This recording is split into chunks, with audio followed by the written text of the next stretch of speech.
Everyone. Okay, thank you. Let's go with the roll call. Is there a Vice Chair Victoria Curtis here yet? No. Okay, Stephanie Dyer. I think you're on mute. Okay, I see you. Joanna Pavlinek. Here. Joanne, thank you. Jinwei.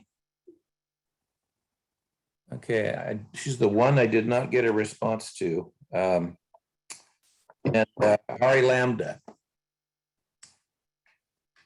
Hari, I see you on here. Okay, so we do have a quorum.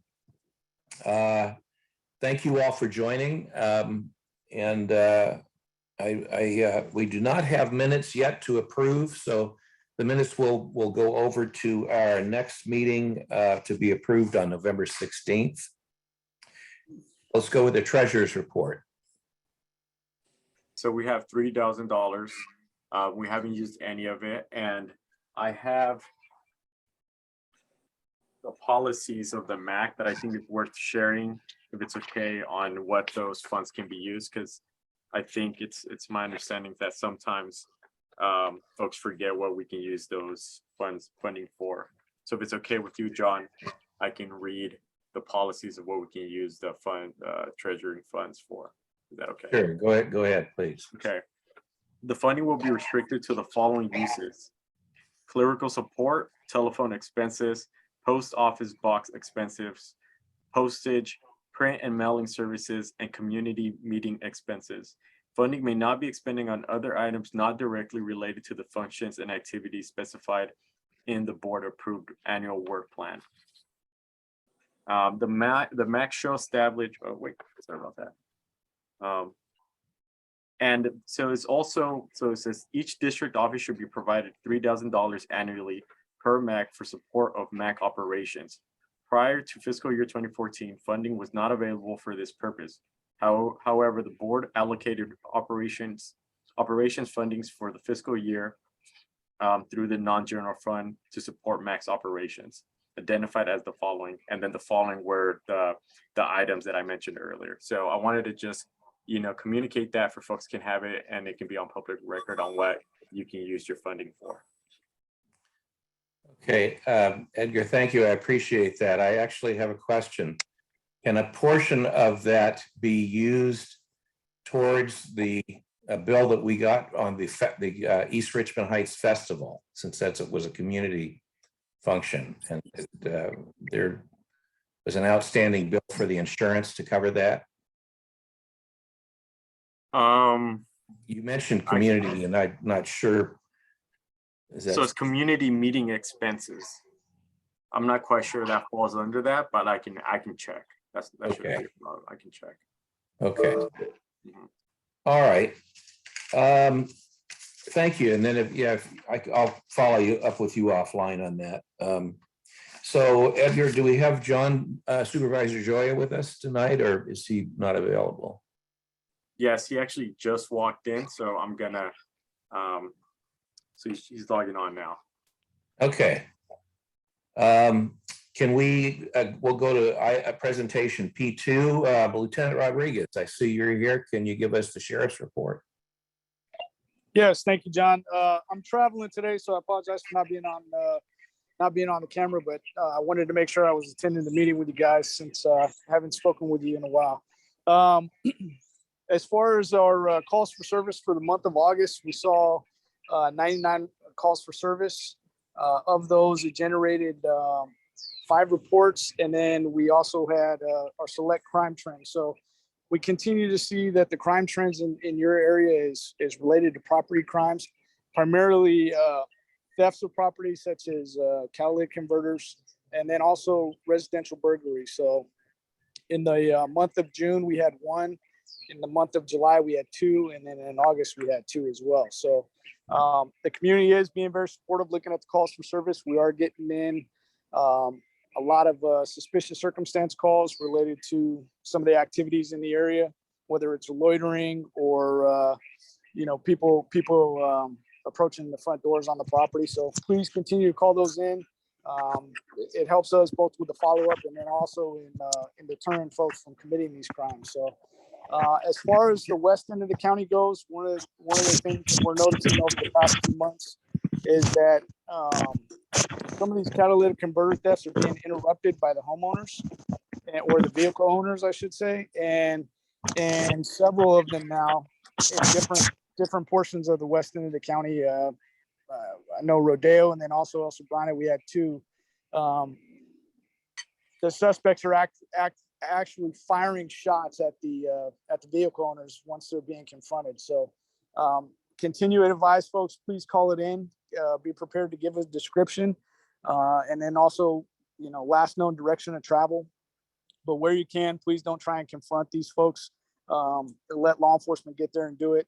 And two of the instances, folks were actually shot. In another one, the suspect fired one round at the vehicle owner. Didn't strike him, but it was they were close enough that very well could have. They were within probably 15 feet of each other. So please don't confront them. Call it in. Be a good witness. Descriptions, whether it's of the individual themselves, also vehicles associated with the crime, and then also the last known direction of travel helps us to locate them in the area. So outside of that, we increased staffing when we did our last shift rotation in July. So swing shift now has 7 deputies assigned to it, as well as weekend graveyards, both of which tend to be our busiest shifts for calls for service. In doing that, it allows our deputies to remain in their beats and available to reduce response times. So far that's shown to be very helpful. And it also helps with the deterrence of crime because the deputies are in their beat and not leaving to cover a partner on another call for service. That's all I have for tonight. Any questions? Okay, first I'd like to ask council members, do you have any questions or comments for the lieutenant? No. Okay. All right. It seems to me that we've had more issues up here. At least I'm seeing it on Nextdoor. Whether they're getting it reported to the sheriff's department, I can't say for sure unless they actually say it. We had another car stolen over off of around the corner here at Bernhard, and I think another one up again behind us off of Kensington Avenue. But I have seen more reports of catalytic converters up in this area. I'd like to offer any other people attending our meeting today. Anyone have any questions or comments for Lieutenant Rodriguez with the Sheriff's Department? Okay, seeing none, thank you, Mark, for joining us. We really appreciate it. Thank you, guys. I appreciate the opportunity. Okay, thank you. All right, Supervisor Joya, would you be ready to give us a presentation update? I will. It'll be brief. I just came from another meeting. I wanted to make sure I was here for this meeting and to hear the great Will Nelson from our planning department to talk about general plan. So let me just say, relevant to fire, I know many of you have been interested in fire issues. The county fire has been working with the city of Pinole to negotiate a contract where we would reopen the Pinole Valley Fire Station, splitting the cost between our Measure X money and the city of Pinole. And the city of Pinole would contract with the Contra Costa Fire District so that our fire district would operate emergency medical and fire services in Pinole, both the existing downtown station as well as the newly opened station, which will reduce response times and emergency, both for fire and emergency medical. And one of the things we did at our board meeting yesterday is, we made a long-term commitment of Measure X money for that to give certainty to the city of Pinole. So that means an additional fire station to be located in West County, which of course helps our whole system. As you know, El Cerrito often responds into East Richmond, even though you're in the Contra Costa Fire District. We all work together, so that's a good thing to support each other. I do want to add, just from a health department standpoint, since this happened after the last MAC meeting, the county is now offering the free Omicron vaccine shots at our Richmond Auditorium location. I got mine last week. They are all, that vaccine is very much it's focused on really fighting Omicron as well as Delta. It's much more effective at protecting you from Omicron. You can, of course, get that from your health provider or from a pharmacy as well. You'll hear from Will more on some of the general plan issues. We did, and Will maybe can talk about this, we did finalize moving that North Arlington area into the East Richmond Heights area in terms of land use policies, to align the land use policies in that area with the land use policies of East Richmond. I don't know if we've heard this from fire yet, but the Measure X money that was allocated for fuel and vegetation management is being used by personnel of new hand crews that are really working on reducing the fuel load along the urban interface, wildland interface. So that's occurring as we speak. And I mean, that's pretty much it. We are looking forward to we're starting to think about how the county transitions some of its COVID vaccine and testing work, because the federal monies that we get to reimburse us will be ending as we get into next year. So while we'll continue the health department work, it may not be at quite as robust a level as it currently is. So we're working through a plan on that, but making sure we close the equity gap. So that's my brief report. And well, also for all of you, while your terms end at the end of the year, your terms are aligned with my term of office. I have, as you know, was reelected to serve 4 more years, and I'm looking forward to working with all of you and others for 4 more years. So we'll be renewing your terms. So just let James know, Edgar. James is with the Veteran Services Office now. Let Edgar know if you are interested in being reappointed, so we can get those done before the end of this year. And we do have 1 vacancy still, which we're advertising for.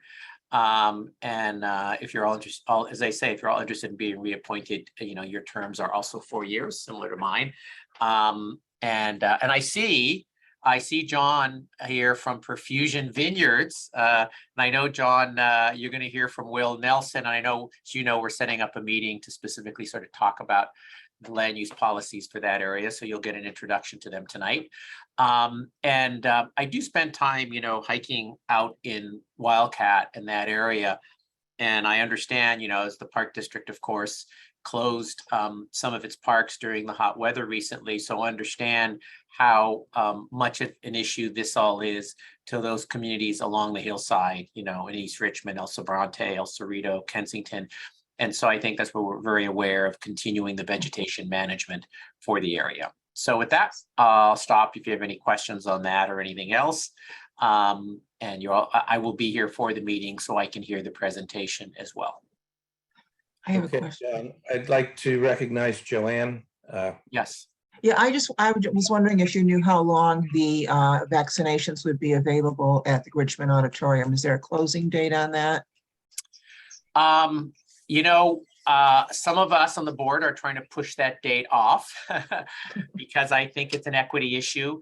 I think the goal may be that it'll go through the end of the year at the current site, unless, things could change depending what we may see in any surges. But I mean, one of the good pieces of information is now that the vaccine is pretty readily available in pharmacies and with your own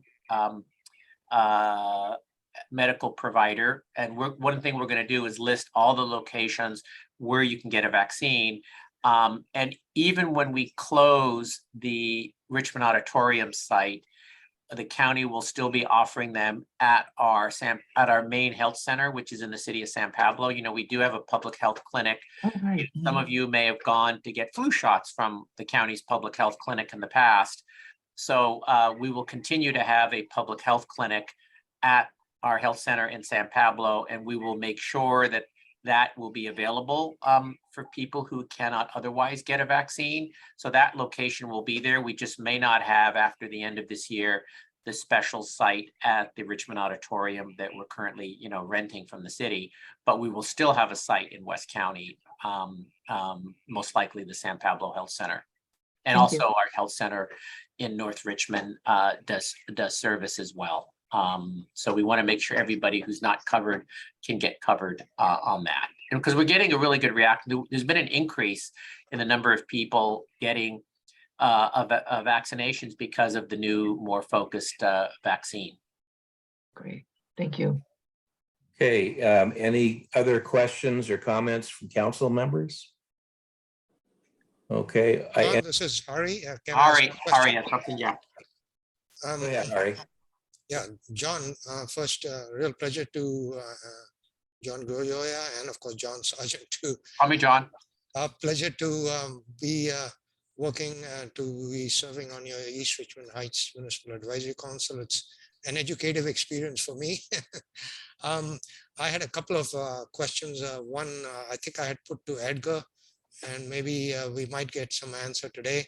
Was a couple of years back, I had used, applied for and gotten a $5,000 grant from the Diablo Forest Safety Council, where 5-6 of us homeowners had established fire defensible spaces behind our Right. houses, right adjoining Wildcat Canyon Regional Park. And I was wondering if Measure X funds could be in some form be made available to groups of homeowners that want to partly work themselves and partly get contractors to create fire defensible spaces, especially if they're back fences towards the forest.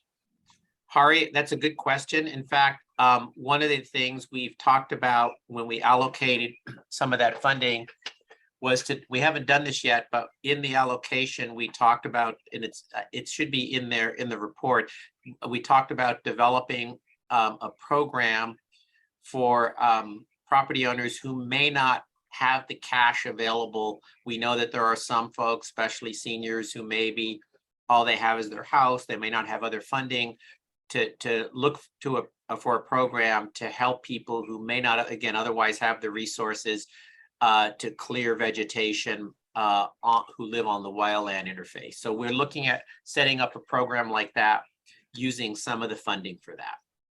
Yeah, we don't want to use it where someone has money to do it, but use it where people may not otherwise have some resources to do it. Correct. In that case, the money didn't really come to us. It actually went from DFSC straight Right. to pay the contractor. And we were supposed to put in some sweat equity of our own, Yeah. a certain number of hours. So we did both of those, but the money didn't come to us. Right. And Yeah. if some kind of a program like that, either through a nonprofit or Sure. something could be set up, it's difficult to have organized 5 or 6 homeowners and then worry about their income levels and all that. I think it's maybe just better to just get the 5 or 6 homeowners together and apply for the funds and just get it done. Yeah, we'll look for a program where we could possibly do that. Yes. Yeah.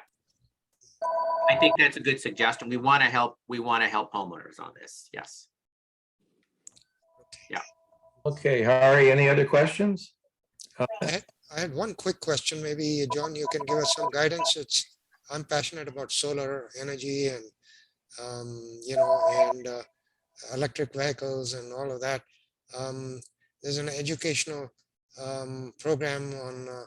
I have an educational thing I put together that's educates homeowners about how they can save lots and lots of money by getting solar panels, electric vehicles, fuel cell vehicles, energy efficient appliances. Is that in an educational program? Is that something that we could post on the website in order to, Yeah, we just should, as a resource, just as a yeah. resource, We'll look at that, Edgar. We should take a note. We do have a sustainability office in our county, and I'm on the sustainability committee for the board. And we wanted, and there are actually, what doesn't get publicized is there are some really good rebate incentive programs for Right. people who are like, I'm looking at switching out my dryer and my water heater to both be electric heat pumps. And there are some rebates and incentives available. So we'll figure out a way to link to those things on our website. I think that's a really, really good idea. I think this also have better opportunities with the Inflation Reduction Act. There might be additional items that might have gotten added to, tax credits or rebates and things like that. Yes, right. So just to educate people, I can send something out to Edgar and he can take a look at it. Yeah, good. And I know you've done a lot of work in this area and appreciate that you've done a lot. Thanks. Thank you. Thank you all. And yeah, I do see our assistant fire chief here, and he may want to, I don't know, he can fill in on any other items on fire with regard to the vegetation crews and all the good work that's being done there too. Yeah. Okay, let me first ask any other council member, have any questions or comments for Supervisor Joya? Anyone else attending today have any questions or comments? Okay, John, thank you. I want to recognize our Vice Chair, Victoria Curtis, did join us. She's here. And so I'd like to move on to our fire district. We've got Chief Gates here with us today. Welcome. Thanks for joining us today. Yeah, good evening, everyone. Just an audio check. Can everybody hear me? Yes, very good. Excellent. So to be responsive to Mr. Lamba's questions, I'm sending an email right now to our fire marshal. And there are some programs available through Firewise. So if I could get your email or your contacts, I could try to get you in touch with our fire marshal to see what resources might be available to assist you and your neighbors in addressing fuel mitigation. Yeah, that would be great. I'll put my email in there. That would be great. If you put your email, if you're comfortable putting your email in the chat, that's great. If not, I can get it through Edgar if you want to send it to Edgar. All right, good evening, everyone. Long Gage from Contra Costa County Fire. I'm glad to be here tonight to provide you with some updates on behalf of the fire district. Supervisor Joya did a really good job summarizing some of the initiatives that are going on in West County. Just to expand on some of what Supervisor Joya shared, our fuels mitigation funded through Measure X is starting to really gain some traction. So our fire crew 12 is out there doing various projects throughout the communities. They've worked on a defensible space project and a fuel reduction project in the city of Martinez. We have recently done some work out on Castro Ranch Road, which both benefits the county areas out there and the Carriage Hills area. And that was just a program to improve evacuation routes through Castro Ranch for an area that definitely has an interface issue. So that program is up and running. We recently successfully secured a $3 million grant through CAL FIRE to do what we call a shaded fuel break around the entire perimeter of Rossmore areas of the city of Lafayette. And that also directly benefits the town of Moraga in the Moraga Orinda Fire District. So fuels mitigation projects are progressing, and we're doing our best to take advantage of those resources. I know that we have a Wildcat Canyon Fire Group. I'm sure that Chief Burchard and Chief Bachman are on that committee. So a lot of these issues can be addressed kind of more directly through that forum. It'd be remiss for me not to say that the weather has been great to us recently. We're really excited about the rain that we got that essentially kind of pushed a big reset button on fire season, which we really appreciate. But it's very important to know that we're moving into some dangerous times here in the later fire season when we tend to get more unsettled weather. So while the rain that we got was definitely beneficial, depending on the weather and depending how things go, we could be right back into a critical fuel situation.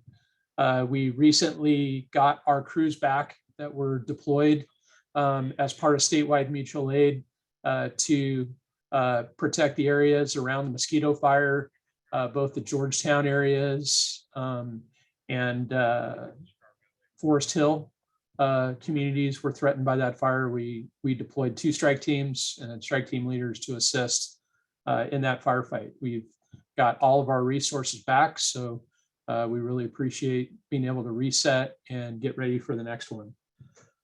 As everyone knows, we had some very excessive weather over the Labor Day weekend. We took advantage of the state OES program where we pre-positioned a number of resources during that heat wave, and they came in handy on the day after, I'm sorry, on Labor Day, which I think was the 5th. We had a very significant vegetation fire on the corridor just east, on the Highway 4 corridor just east of Franklin Canyon. We had quite a few additional resources available on that day that allowed us to respond to that fire. That fire was basically contained to 200 acres without any significant injuries or property damage. Again, it's always a team approach when it comes to vegetation fires, especially in the areas that border our wildlands. So CAL FIRE was involved in that response, along with many other agencies in Contra Costa County. We were really happy to open up 2 new fire stations. I shouldn't say 2 new fire stations, but basically open our new fire station in the community of Bay Point in August. So the new fire station 86 located near Highway 4 in San Marcos opened. And we've moved our crew into a much more appropriate facility. They moved out of a very, very old fire station that was built in the 60s. So we're really glad to see that station upgraded. It's a much larger station. We relocated our bulldozer to deploy out of that station because that's a very good launching point for that resource to come straight down Highway 4, either to the east or the west, or into Central County. We also, on August 29th, reopened our Fire Station 4 in South Walnut Creek. So that added an additional engine company to our system, which benefits the entire county, but particularly the area of South Walnut Creek. So Station 4 is now reopened and serving that community after it was closed back in the recession. Operations updates. I'm not sure if I announced everybody, but I've assumed a new role at Con Fire. So I've transferred from our training division back to the operations division. So we've deployed 3 assistant fire chiefs to supervise shift operations. So my new assignment is I oversee the 5 battalions on C shift and assist in the response and deployment of all of our resources on that shift. So I get to go back to the field, which I really enjoy being out in the field and getting a chance to work closer with our crews. Another one of my responsibilities is on the operations side of the house. I'm overseeing our entire wildland program. So our bulldozer program, our hand crew, and our aviation program are all in the operations division and underneath my supervision. So it gives our operations chief a little more effective span of control. Let's see. In closing, Supervisor Joya mentioned the Pinole Fire contract. The only thing I have to add to what the supervisor summarized was we're looking to implement that expansion of Con Fire in approximately February of 23. So the Pinole Fire Services under contract to Con Fire will begin right after the first of the year. In regards to fire prevention, I sent Edgar our fire chief's report and asked him to forward it to everybody on the council. But within our fire prevention report, within our fire chief's report, our prevention division has a subsection within the division called community risk reduction. And their job is to work with reducing risk throughout the department, specifically wildland fire risk. So we have a division that is focusing in that area, assisting our communities in developing fire-wise communities to more effectively address preparation and readiness for wildfire. So there's some information in the report there, and I've got Mr. Lamba's email. Thank you, sir. I will get you in touch with our fire marshal, and we can get you more information regarding fire safe communities and funding resources that might be available to assist you. In the report, I'm happy to answer any questions the council might have. Okay, any council members have any questions, comments? Okay, anyone else today? Do you have any questions or comments for the fire chief? I just had a brief one, John, to ask Chief Goetsch, Goetsch, I'm not pronouncing your name right.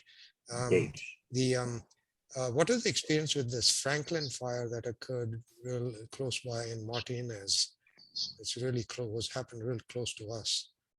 Do you have any feedback on the I think it was called the Franklin fire, I believe, right? It occurred in Martinez. Yes, it was. I'm not sure the incident name, but the fire did occur out on the Highway 4 corridor east of Franklin Canyon Golf Course in the area of Berry Hill Road, if you're familiar with Berry Hill Road. What we saw was the fuel moistures were critically low and the temperatures were really, really hot.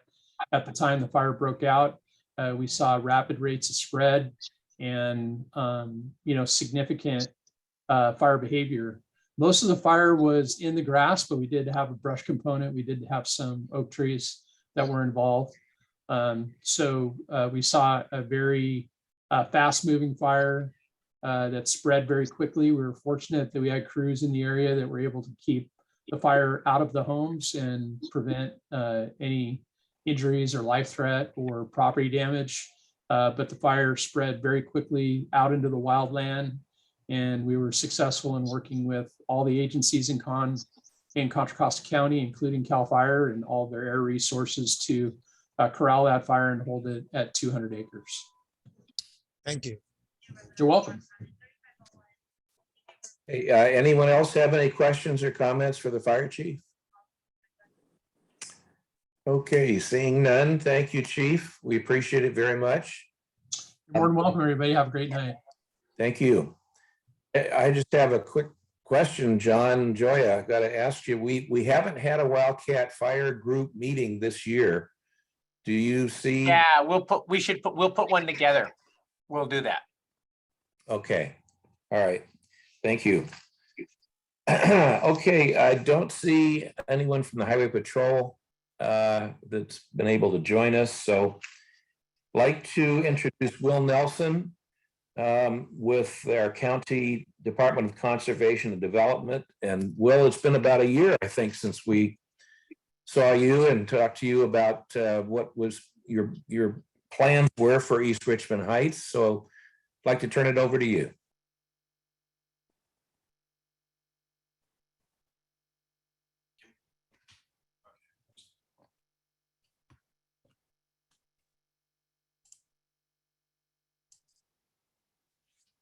Okay, there we go. All right, sorry about that. Thanks, Chair Sargent and Supervisor Joya and everyone. I actually thought it was more than a year ago that we spoke to you last. Actually, just have to point out, Victoria Curtis was my first project at the county 21 years ago. So it's good to see you again. That addition to your house.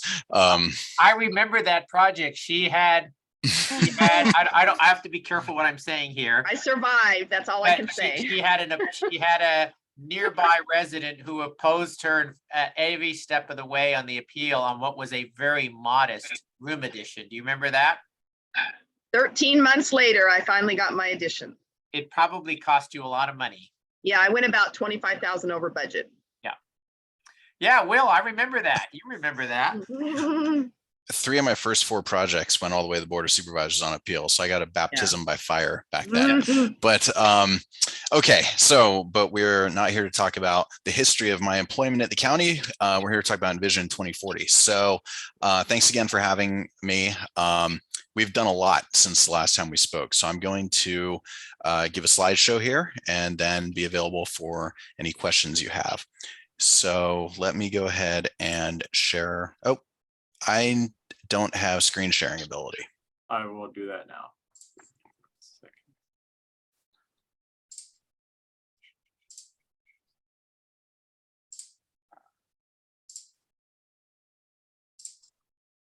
Still saying no, Edgar.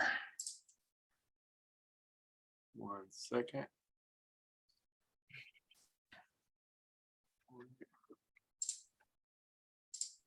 Oh, maybe right here. Oh, there we go. Okay. There we go. Sorry about that. Okay, great. All right.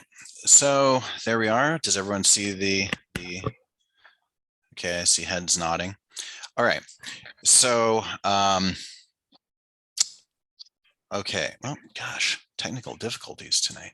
Okay, there we go. So back in December of 2017, the Board of Supervisors directed our department to undertake this project, Envision Contra Costa 2040. And so it has 4 parts, but it's the update of 3 documents: the County General Plan, which was adopted in January of 1991, the zoning code that dates all the way back to the late 40s, and the Climate Action Plan, which was adopted at the end of 2015. And those 3 documents would be covered by an environmental impact report. So what is a general plan? And I know some of you have seen most of this presentation before, but I'm sure some who haven't. So the general plan, sometimes it's called people refer to it as the Constitution for land use planning. It's a jurisdiction's highest land use planning document. It sets policy. All of your decisions related to land use and infrastructure have to be consistent with your general plan. One of the big shortcomings of our existing general plan is the 3rd bullet here, establishing vision. Our existing general plan really doesn't do that. It's chock full of policies and implementation measures, things the county should do, but doesn't really articulate a vision for the county or for each individual community. And that's one of the things that we're definitely going to remedy in the new general plan. And it balances growth and conservation while trying to maintain the quality of life we're all used to. So why is it important? The general plan affects many aspects of our lives.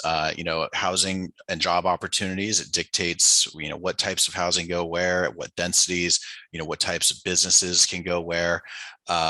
Community character and design, there are policies regarding that.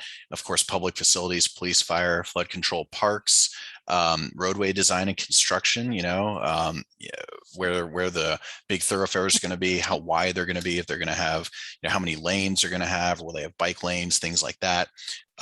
There's a section on the safety element that talks about risks to our communities from a number of things, human-made and natural, and then also resource conservation.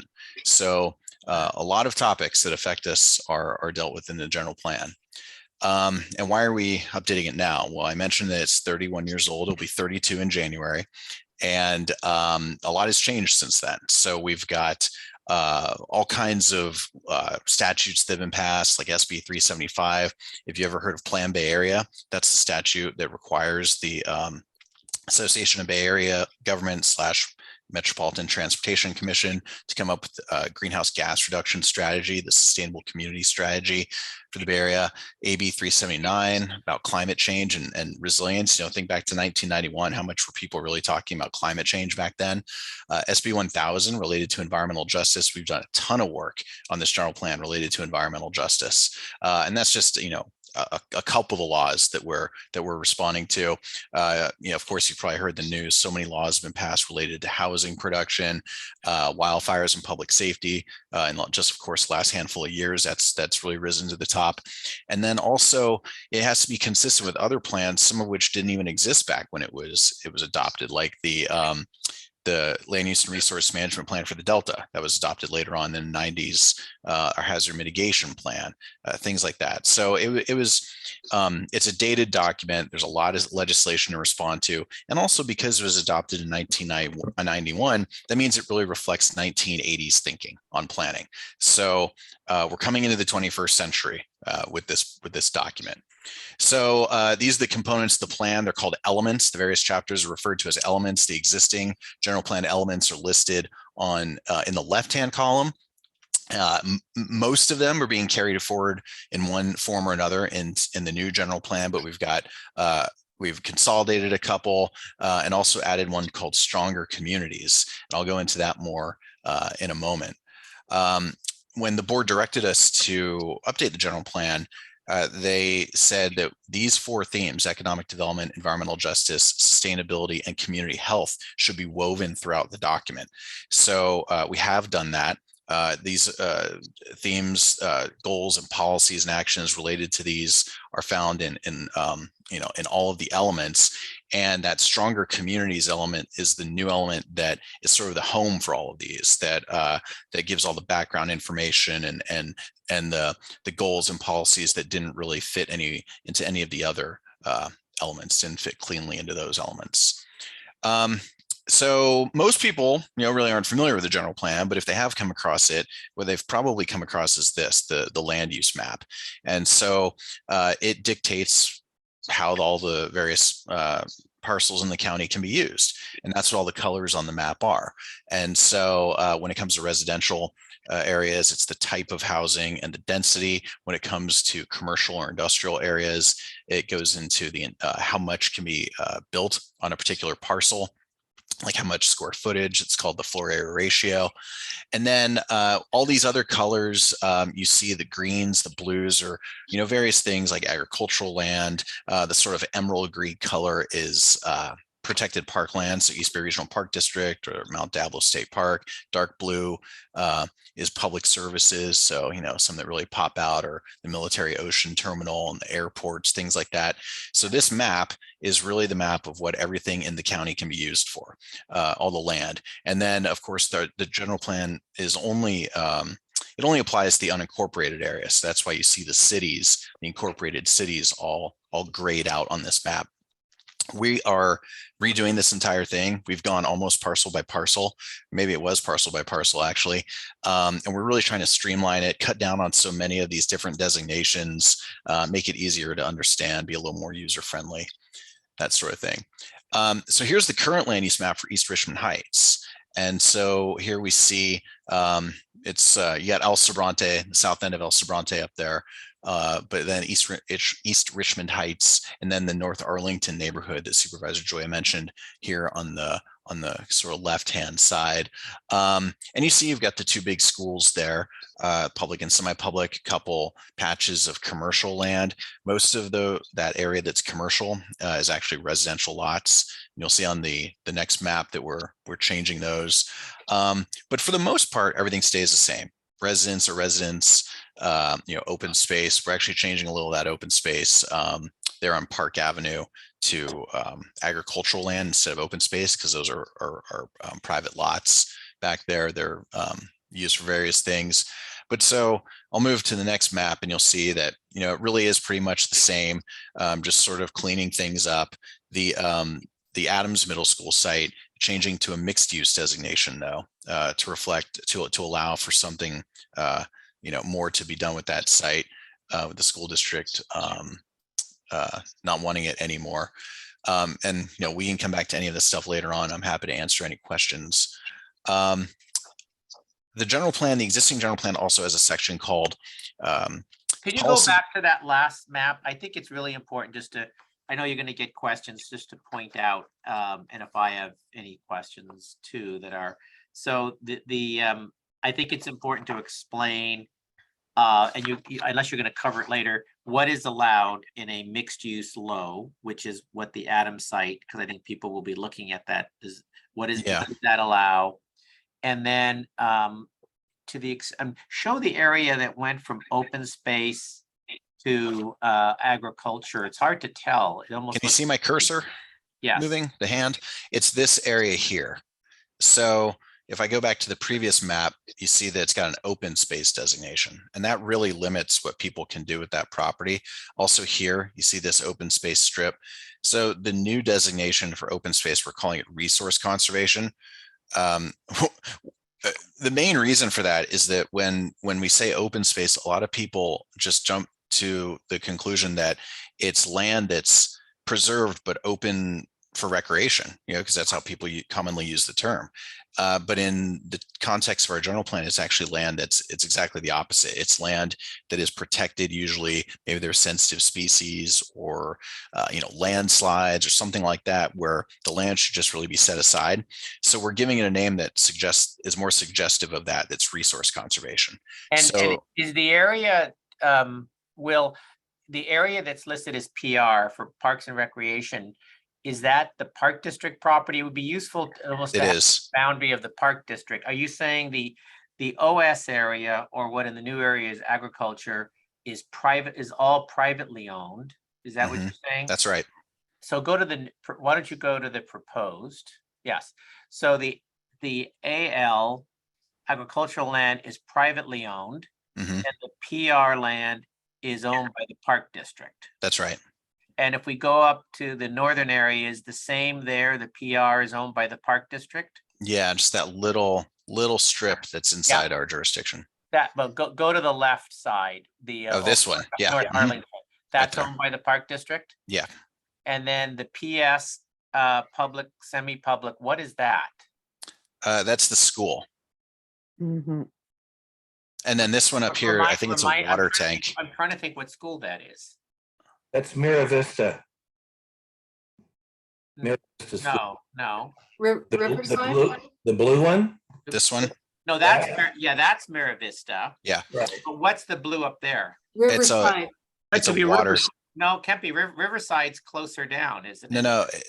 We use the PS designation for all sorts of public infrastructure. So I think this is a water tank or something. It's some piece of publicly owned infrastructure.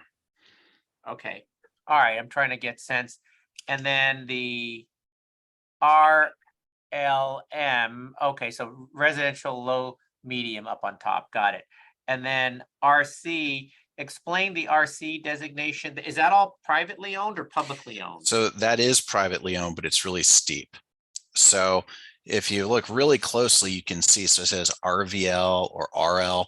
So we looked at these lots and those places that have that residential, so residential low density, residential very low density, those are areas that are that actually are flatter and look more reasonably developable, but the stuff in the back is really steep. And so we wouldn't want to give the impression that there's any buildable opportunity there. One of the reasons that we wanted to do this also, I mean, there are a few, some just get into planting weeds, but one of them too is that every 8 years we're in the middle of updating the housing element of the general plan, and the state, ABAG ultimately divides up the number of units that the state says the region should provide. And for this time around, for Contra Costa County, for unincorporated Contra Costa County, it's 7,610 units in the next 8 years.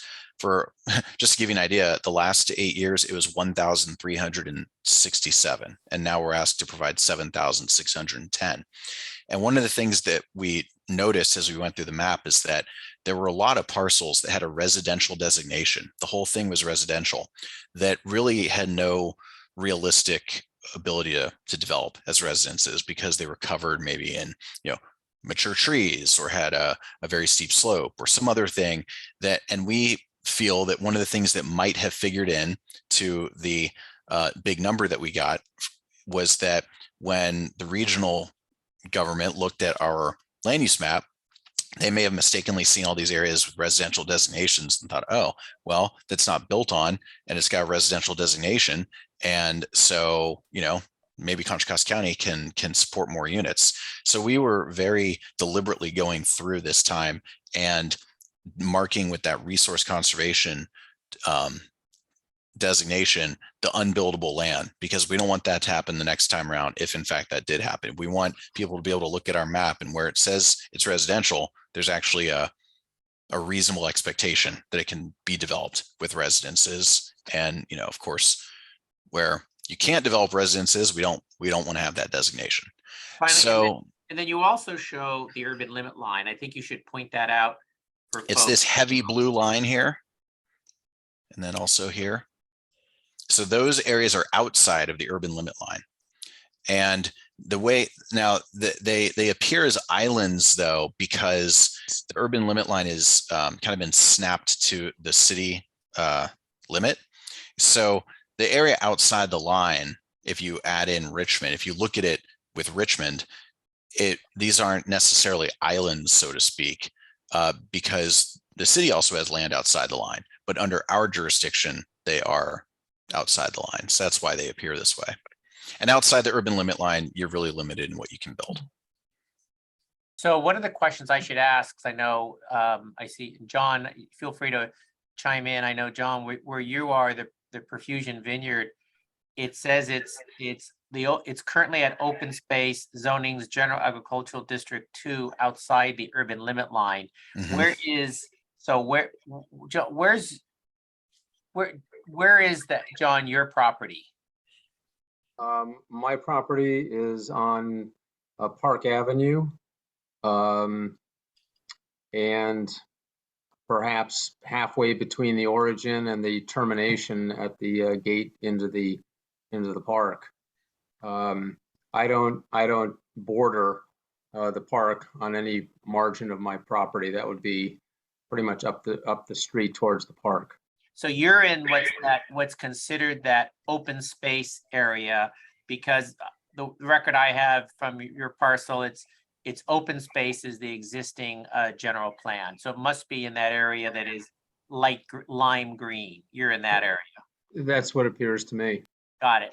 And under the new proposed, look at the new proposed, you'd be in then this agricultural land area, but you're outside the urban limit line, which just raises some issues. But yeah, so you're going from open space to agriculture. Got it. Thank you. Okay, I just was trying to understand that. Okay, sorry about that. Go ahead. No problem. You asked me to explain the the mixed use low. Well- So mixed use is, in our system of land use planning in this country, generally, we segregate land uses. Mixed use allows them to be just that mixed, the way that cities used to be before planners started messing with them after World War II. And so this would allow for residential or commercial uses on this site. Whereas, this residential medium density only allows residences, and the CO, the red, the commercial there only allows for commercial uses. So the MUL allows for both. And I did want to mention, Supervisor, we have been contacted by at least one resident in this area that's outside the urban limit line asking us to move them in the next time the urban limit line goes on the ballot. So just be aware of that. there may be some people there who feel that they should be inside the urban limit line and not out. They're residential homes? Yeah, actually, if it may be very difficult to see here, but the parcel lines are here on the map, and you can see how tiny some of these are. There are some that are like half an acre, maybe even less. I forget how small some of them are. So you have parcels as large as several acres down to very, somewhat tiny in there. It's a big mix. Well, I had a question. Is this appropriate time, or should I wait? How about you? What is your question? I'll tell you if I was gonna get to it or not. I'm a combination of, thinking about solar energy plus having a small forested area with a little water harvesting pond, and that would help cows. I look out in my backyard and I see the Wildcat Canyon Regional Park is mostly bare hills where cows are grazing. And I just think that it'd be ideal to be producing electricity there that could be piped into the East Bay area. Plus, you'd create a little bit of isolated forest that couldn't spread to wildfire, and have a little pond that would harvest water when it rains, which we really basically just let it flow down into the bay, and then have the cows maybe overcome the ranchers' opposition to that by creating a place where the cows can come and drink some of the water. Is that in that light green or the darker green area of Wildcat Canyon Regional Park? Is that something that's a possibility, or is that totally not allowed? So solar generation for on-site use is allowed. For commercial use, connection to the grid is not. Okay, so we couldn't really have it help, say, the city of East Richmond or East Richmond Heights or El Cerrito get their electricity from renewable sources at all, because that would mean tying it to the grid, right? The county did, yeah, that's correct. The county did a study 2 years ago now. Was it adopted? We did a study of the entire unincorporated area and where would be good places to allow commercial solar production. And we looked at all kinds of things, interconnectivity, where the substations are, where the lines are, slope, habitat, numerous factors. And the board adopted an ordinance, a solar energy ordinance, as well as a general plan designation that, a zoning designation that allows it. And it's mainly only in the eastern part of the county on non-industrial or commercial land. On commercial and industrial land, you can do it with a use permit, but on just kind of, rural or agricultural land, it's only allowed in the eastern part of the county right now for commercial use. Because I travel east on Highway I-80 and Highway 4, and I see miles and miles and miles of hills that are mostly bare with small forested areas and ideal for solar production, and located very close to centers that really need the electricity, especially if they electrify and replace natural gas with electricity, heat pumps and that kind of thing. So I was just thinking that it might, but anyway, I guess you're saying that the county has has established a map that does not allow commercial solar electricity production in those areas. Yeah, and I mean, we could talk about this more online or offline, but part of it too was to also maintain, areas that are, visually appealing. And so, Highway 4, that stretch between 80 and Martinez is a pretty nice, visual area as well. And part of it was definitely to prevent solar panels from popping up on a lot of those hills, and also, throughout other parts of the county. So here I'll continue with the presentation. The got to get back here. Okay, so the existing general plan has a section called policies for specific geographic areas, and these are kind of community specific policies, but it's not very good. And some communities have nothing. Other communities might have one policy. And so what we have in the new general plan, they're called community profiles. And here are a couple pages out of the existing East Richmond Heights profile. This can be found on the Envision Contra Costa 2040 website, and I'll give that email address at the end of the presentation. But so this is where, community specific goals, policies, and actions are going to live. And this was actually the first work product for the general plan after we had so many community meetings back in 2019. But I will caution that these are very dated at this point, because back then when we wrote them, we really wanted to be responsive to the feedback that we had heard at the time. But now we're a few years later and we've written the rest of the general plan, including several hundred goals, policies, and actions. And, as it turns out, we knew this would happen. A lot of the things that we had written back then are now just going to be county policy. So they don't need to be in each profile, because it's just going to be that's how we're going to do business going forward. But we are in the process of updating these. And actually, this is where the MAC could be, really helpful, taking a look at this section of the general plan and giving us some feedback on these goals, policies, and actions. John, Will, can I make a comment? Sure. I think what the MAC should also focus on, in addition to the, there is this context, there's what's called a context.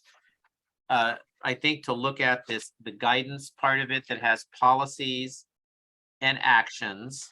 And then there's also a section called guiding principles. And I think I'm going to put the link to this in the chat while Will's talking. And I think it would be useful to get input from the MAC, if not tonight, in the future.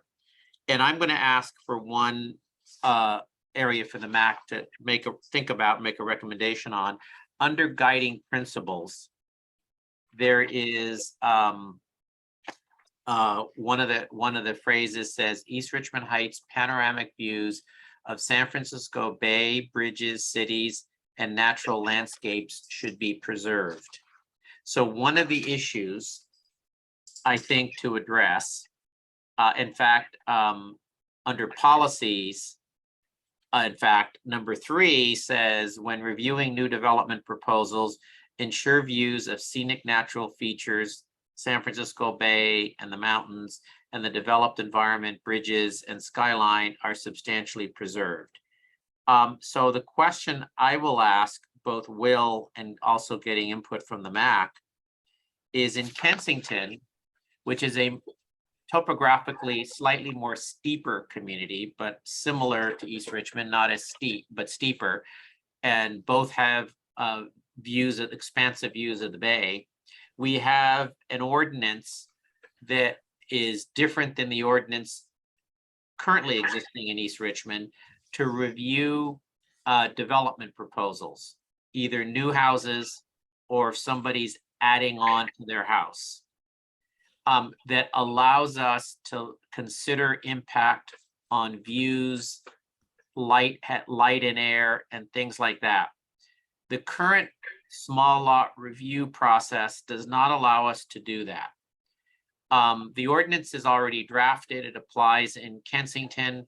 So a question, I think, for me is, given the guiding principle in this policy, how does the community feel about that? These are new. And would they want an ordinance similar to Kensington's that allows views and access to light and air be considered when there's a development proposal? It doesn't stop the development. It means you want the development to minimize the impact on neighbors' views. That is a really important issue that you should weigh in on. And Will, let me ask you, if we want to do such an ordinance, what additional language other than what you have would need to be in the general plan to be able to do that? Yeah, so that would be an action. And so I should explain, goals are goals. I mean, they're what you're trying to achieve, just like any goal, setting any goal in life, lose 20 pounds, save $1 million, whatever it may be. The goals are what you're trying to do. The policies are basically the rules that the county is going to live by when we're reviewing development applications. And so, and those would be applications for rezonings or subdivisions or development plans for a site.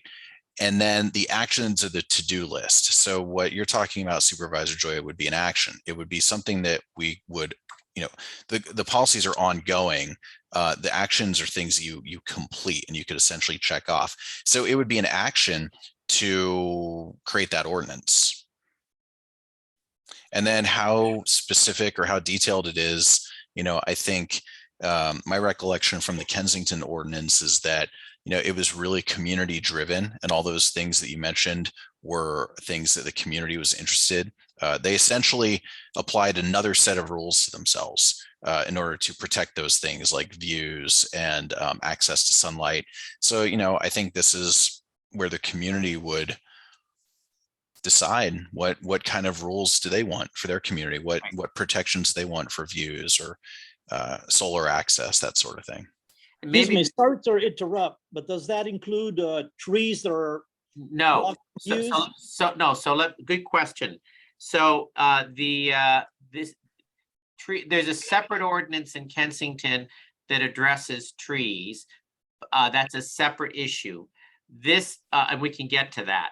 This issue addresses and evaluating development, new homes, addition to homes, to consider their impact on a neighbor's view.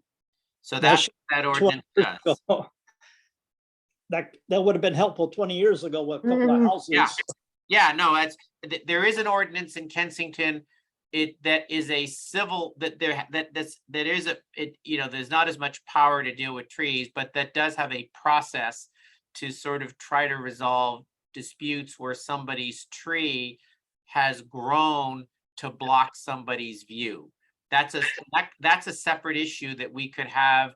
That doesn't need to be in the general, the general plan. It doesn't need to be in the general plan, or maybe I don't know, unless you do have policies that acknowledge the issues of views, but I think it may make sense to have further discussion at the MAC about the ordinance and whether or not they would want to see that kind of zoning ordinance for new development proposals in East Richmond. So I want to put that out there because I think I've heard that from a number of residents who would like to see something like this. While we're on this, can I ask a question while we're on it? I'm curious, the Kensington, is there ordinance to analyze impacts, kind of like a CEQA thing, and figure out what the impacts and then provide some mitigations? Or is it a regulatory rule? It's a regulatory rule that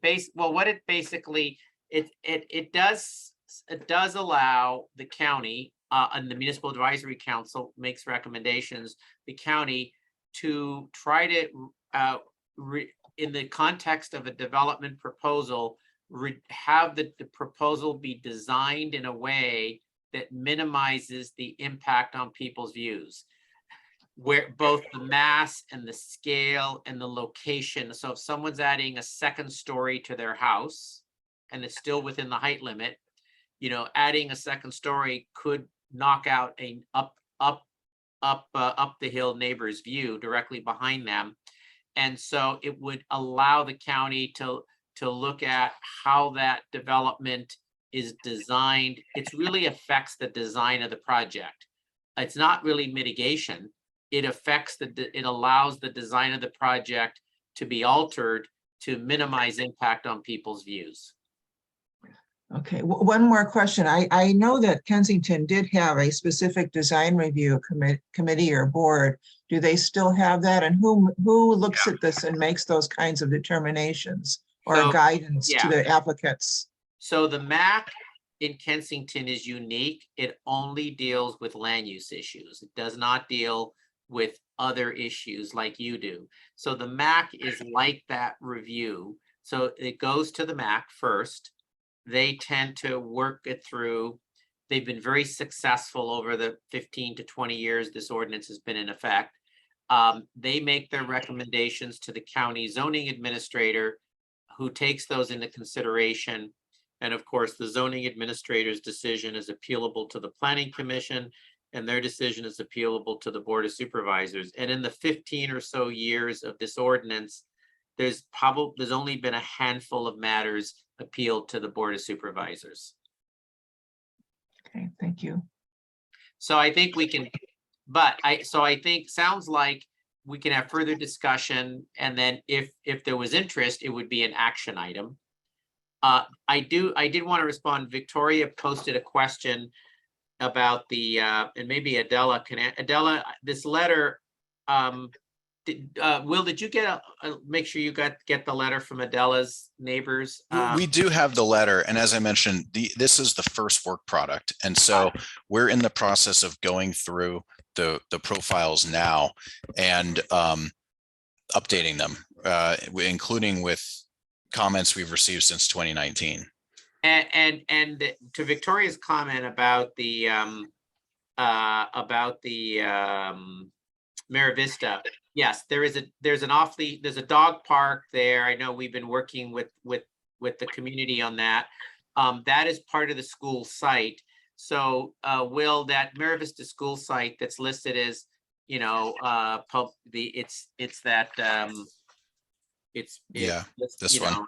Yeah, that doesn't, I mean, there's a park there that's owned by the school district that's being used as a park. So that is allowed. That's not a problem under the public, semi-public general plan designation. Right, it's not a problem. If the school district now is, when it comes down to the school district's future plans for the site, then, you know, like if they were going to sell it to a developer or something, we'd want to have that Parks and Rec designation on that section of the site. But for now, while it's under school district ownership, it doesn't really matter. But that is something that we are aware of, and we did speak with the school district. Again, you know, just some of this stuff, it was a couple of years ago. We spoke to them about their various sites and the future of some of them. And I think I'll have to check back with our consultant. But we did talk about this issue, and I don't think there was really any concern. But yeah, I mean, it's kind of an impromptu park, right? I mean, it's just kind of there, and it's now kind of become part of the community. It would be our intention for it to remain that way as long as the school district is okay with that. And then if they were no longer the owners, like I said, then definitely have it with that designation. Well, what I'd like to say is that thank you, Will, and you did tell me that you had been talking with the school district about it. The concern of the community is that if there's anything at all that we can do in these planning documents that would make it harder for that to be converted from its current use to something like housing or whatever, that would be a good thing to do, because it's been used as essentially open space park for 40 years, or possibly even more now. And as you can see from the comments in the chat, there's a lot of interest in preserving that, and the community has invested a lot of effort into maintaining it over all these years. So yeah, absolutely. No, I mean, we would, you know, as I mentioned, the state has hung 7,610 housing units on us. So it's unlikely the county is going to say no to housing projects for the most part moving forward. So like if the school wanted to sell it to, say, a developer who came in and was going to put housing there, you know, but preserving that part of it for that park like use, you know, yeah, we can, whether it's actually on the map at this point because the district still owns it, or whether we put a policy in the East Richmond Heights profile saying that that's the intention. I don't know. I mean, we could also probably do a belt and suspenders. I think at a minimum, you should put a policy. The policy for, yeah. It recognizes that the area that's a park, that, I mean, obviously the school district could end up selling the school site. But I think that the area that's currently used as a park is to I think recognize that in some policy. yeah, because actually, if you look at the assessor's parcel map, all that area, those 6 or 7 acres that are being used as open space park, if you look at the assessor's parcel map, they've got all these nice little residential lots showing there. So, somebody unfamiliar with, when we're all gone and not here to, the next generation is there, and people don't know the history, someone's going to look at that map and go, somebody from the school will look at it and go, or a consultant for the school district will look at that and go, oh, look, school district, you need money. Why don't you sell this? Look at, you could sell this to a developer. And then it's the fight that our neighborhood did 40 years ago. I mean, we have to go through the same fight again. So, yeah. Yeah. Anything we can do. One thing I will say, I'm differentiating for a second, the site where the school is versus the site that's currently being used as a park. Right. And I think what I'm hearing is that the site that's currently being used as a park would be what we're trying to preserve. The use of if the school were to close, that raises other issues about what would replace that. Would there be housing potentially on where the school site was, but keep the area that's the park? I think it's not probably realistic to expect that the school site would also become a park. I think given sort of both the financial issues of the school district, the county's requirements to build more housing units, the issue would be more how many units, the density, the type of units that would be there. So I just wanted to differentiate the school site from the park. Exactly right. Yeah, I just want to say that I really strongly support that minimally there be a policy, because if that is sold and a developer comes in and it's zoned or the general plan is PS, doesn't the date of the application goes with whatever it is when the application comes in. And then it just becomes a really gnarly situation, or it could become a gnarly situation in trying to preserve that. If it's not, I mean, I think the policy thing is really minimal. It would be nice if there could be something stronger than that.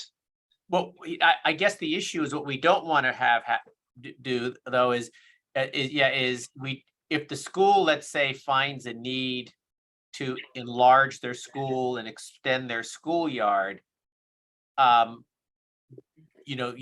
realistically, they're going to want to be able to do that, right?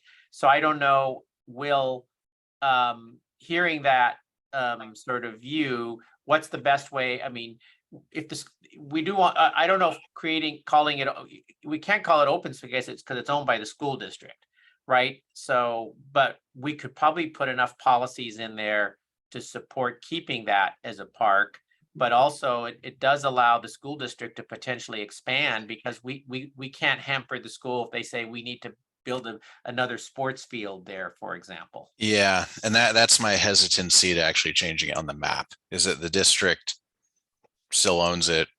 And I think that a policy that very clearly explains all this is what's needed right now. Saying that if the property were to ever not be owned by the school district or to be, privately developed, that the intention is that area remain as a park. Yeah.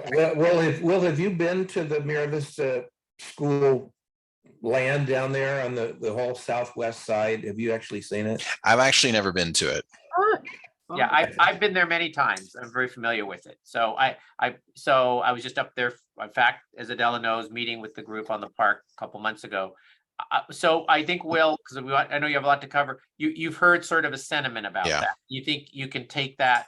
So it's creating a policy to if that is to be developed right elsewhere, if the school district sells it, to really keep that as a park area, which doesn't prevent the school from potentially, if it needs its land, expanding into that area, which is why the school district we can't stop them anyway under the existing general plan.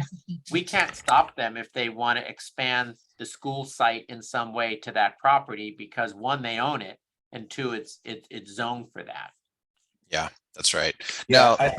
Now, Stephanie's had her hand up for a while. Stephanie, unmute yourself there. Yeah, hi, thanks. This is not going to be about Mira Vista, so I don't want to cut people off if they're still talking about that. I think we finished that. I think there's closure on that. Okay, great. I'm just wondering, Will, if you can kind of walk us through the various land use designations for residential. I don't know what DU. Yeah, I saw your comment in the chat. Yeah, and I'm also just curious, since you have a zone now for medium density, how you see that being potentially different in terms of development than what's being allowed currently? Yeah, so and I put the Kensington ordinance, a link to it there in the chat for everyone to see. Let me see. Hold on, Stephanie, give me 1 second here, because the next part of this is the zoning code. But to answer your question about dwelling unit, well, you know what, let's go back though, because you asked to walk through the various designations.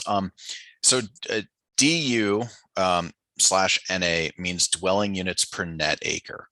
So when we are calculating density, we work in net acreage, and the difference between net and gross is land devoted to public use. So like roads or parks, things like that.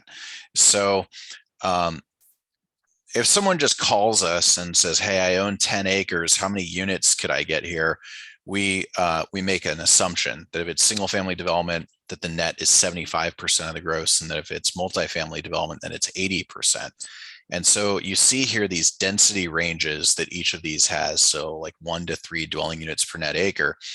So, you know, if someone had a property that was 5 net acres and it had a residential low density designation, then they could do 5 to 15. You just multiply that net acreage by the two ends of the range. So that's what these all mean. So as they get more dense and more dense. And for the most part, what we did is we kept the kind of low end of the density ranges pretty much the same. So like your kind of single family homes. But when you start getting into multifamily densities, we got way denser countywide. And that's just kind of reflecting the times.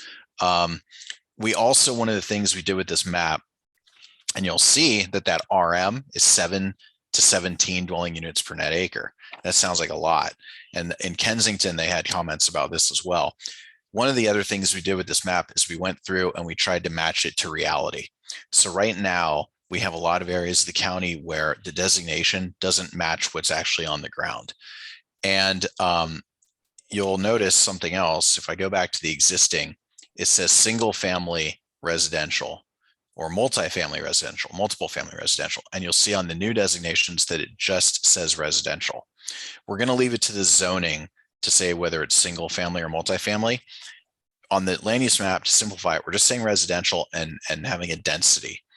And so as it turns out, East Richmond Heights is more dense. You see the existing designation, single family high density, it says that that's 5 to 7.2 dwelling units per net acre. It's more dense than that already in East Richmond Heights. Same thing with Kensington. So that new designation, even though it's 7 to 17, you look at that and go, wow, what's the county trying to, really raise the density here or something? We're not. The density is within that range. It exceeds 7 already. And that's why it falls into this new category. It's probably around more like 9 or 10 per net acre. So that's what the residential designations mean. Does that answer your question, Stephanie? Yes. Okay. All right, then I will move on to. Could I make this is Hari Lamba. Could I make a quick comment? I'm an engineer and I keep sketching up mini house designs. I could have a solution for the 7,600 units. I come up with designs, and of course I'm not commercially oriented yet, but designs that are 300 square feet in size and multi-units. And if you talk about 7,600 units, we could fit a lot of 300 square foot apartments. And because I see a lot of people commuting, working in San Francisco or this area and commuting from like an hour or two away, and they're contributing to the traffic jams, perpetual traffic jams on I-80. So I'm just wondering as to what extent, what would be the reaction to making 300 square foot mini apartments, multi-rise 300 square foot, and you could then and make them all bike oriented, close to transit, so that it wouldn't produce additional automobile congestion. Well, I think that's a pretty broad question that kind of goes beyond the community here. Okay, We could talk sorry. about that, separately or maybe toward the end. But just one comment I wanted to make about just that land use map before going on to the zoning was that, that RM designation is kind of the transitional designation between single family and multifamily. And you can still even get single family homes. We have some, I live here in Pleasant Hill. We have some single family homes that are about 22 units per acre. So, on really tiny lots. But we view that RM designation as where you're gonna, at one end kind of have more single family development. And then as you go to the higher end, you're gonna start transitioning. Hey, Will? Mhm. Yeah, Yes. Eleanor's had her hand up. I just want to, Okay. I can only see a few of you the way my Zoom is. So if someone Okay. could, yeah, okay. Eleanor? you have to unmute Eleanor. You're on mute. Thank you. I wondered if you could say more about what commercial means in the mixed-use development category. So in this context, in a neighborhood like East Richmond Heights, it would mean just more of like your neighborhood serving uses, so things presumably like, a bakery or a florist or, a market, insurance, professional offices like insurance or architect or engineer, law, like those sort of things. Think of it as like your Solano Avenue, type businesses, not like big, I'll call it big commerce, but more of like your neighborhood serving, a laundromat maybe. I mean, any of these sorts of things that are more neighborhood oriented.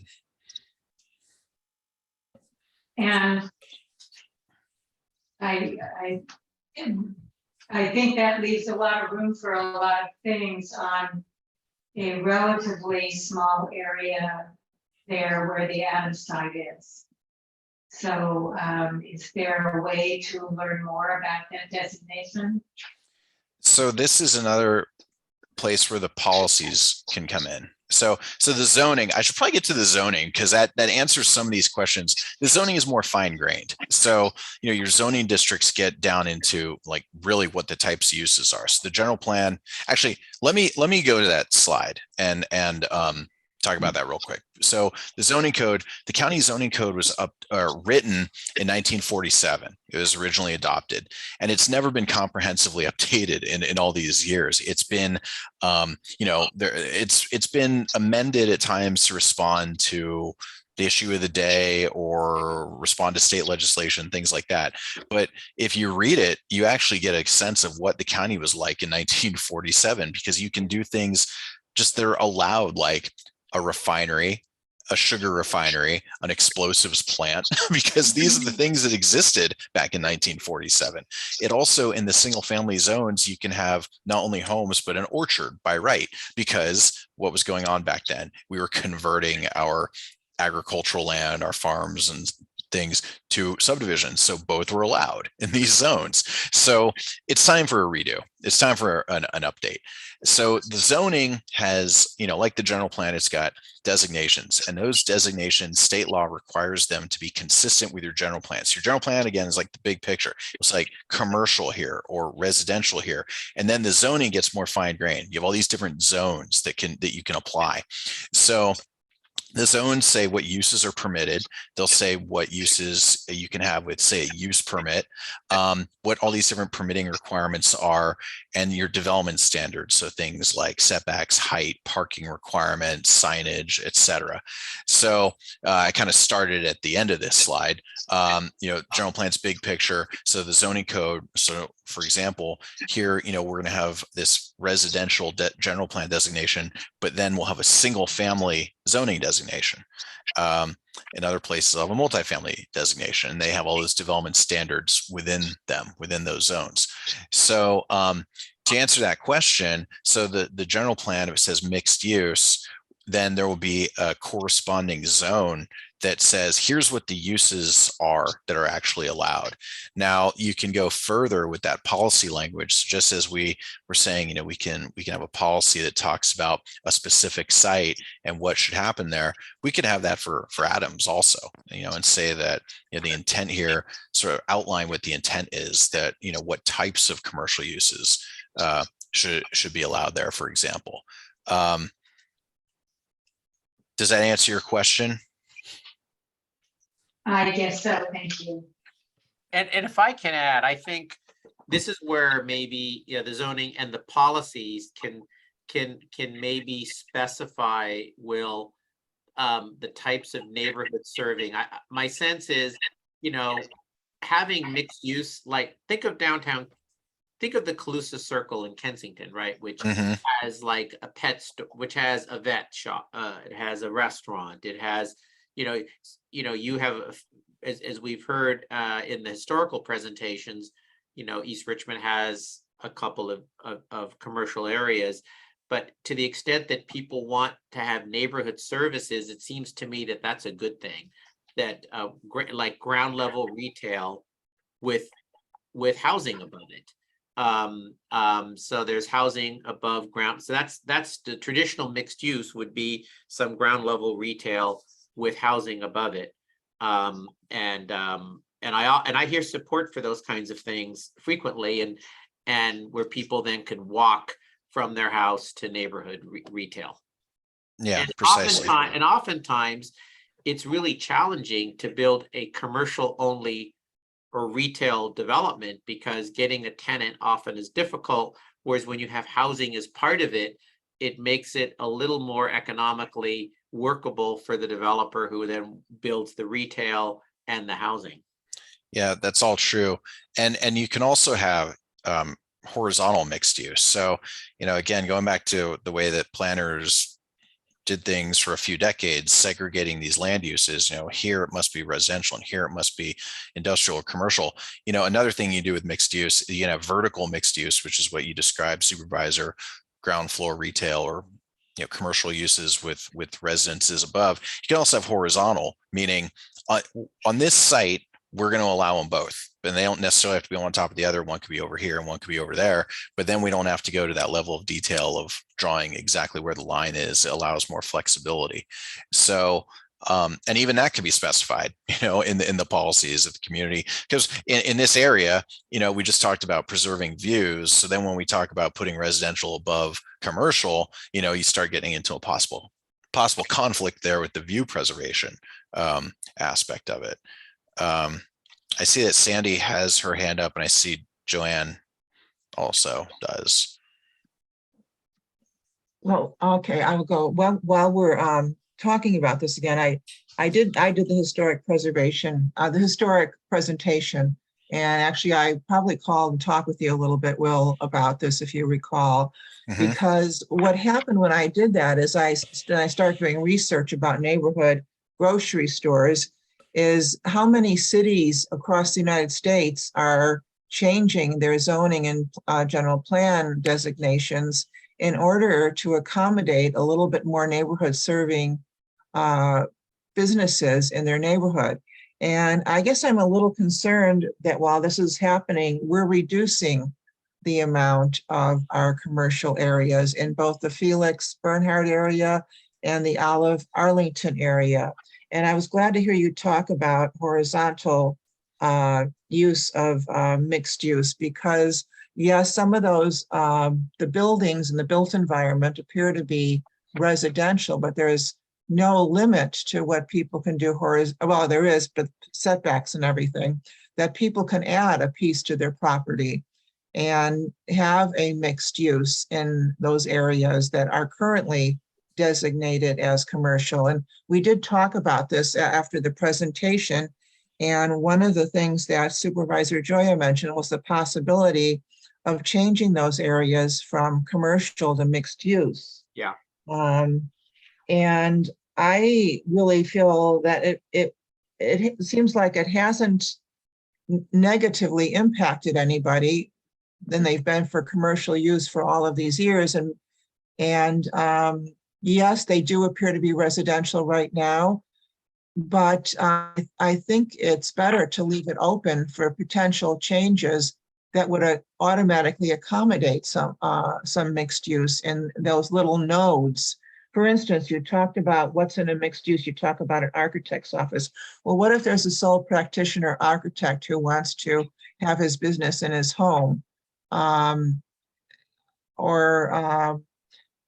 It seems like mixed use, it's advantage to have that little node there where the homes do have a possibility of becoming mixed use. And if, for example, the one at Olive in Arlington, the one that used to be a beauty shop, that looked like it just got a little bump on front of the house, a little square box bump that was commercial and is now being converted to residential.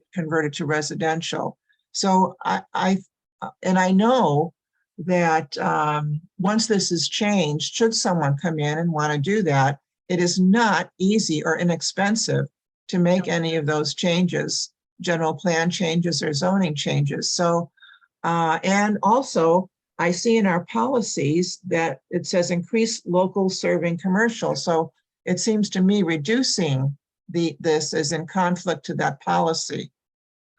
Yeah.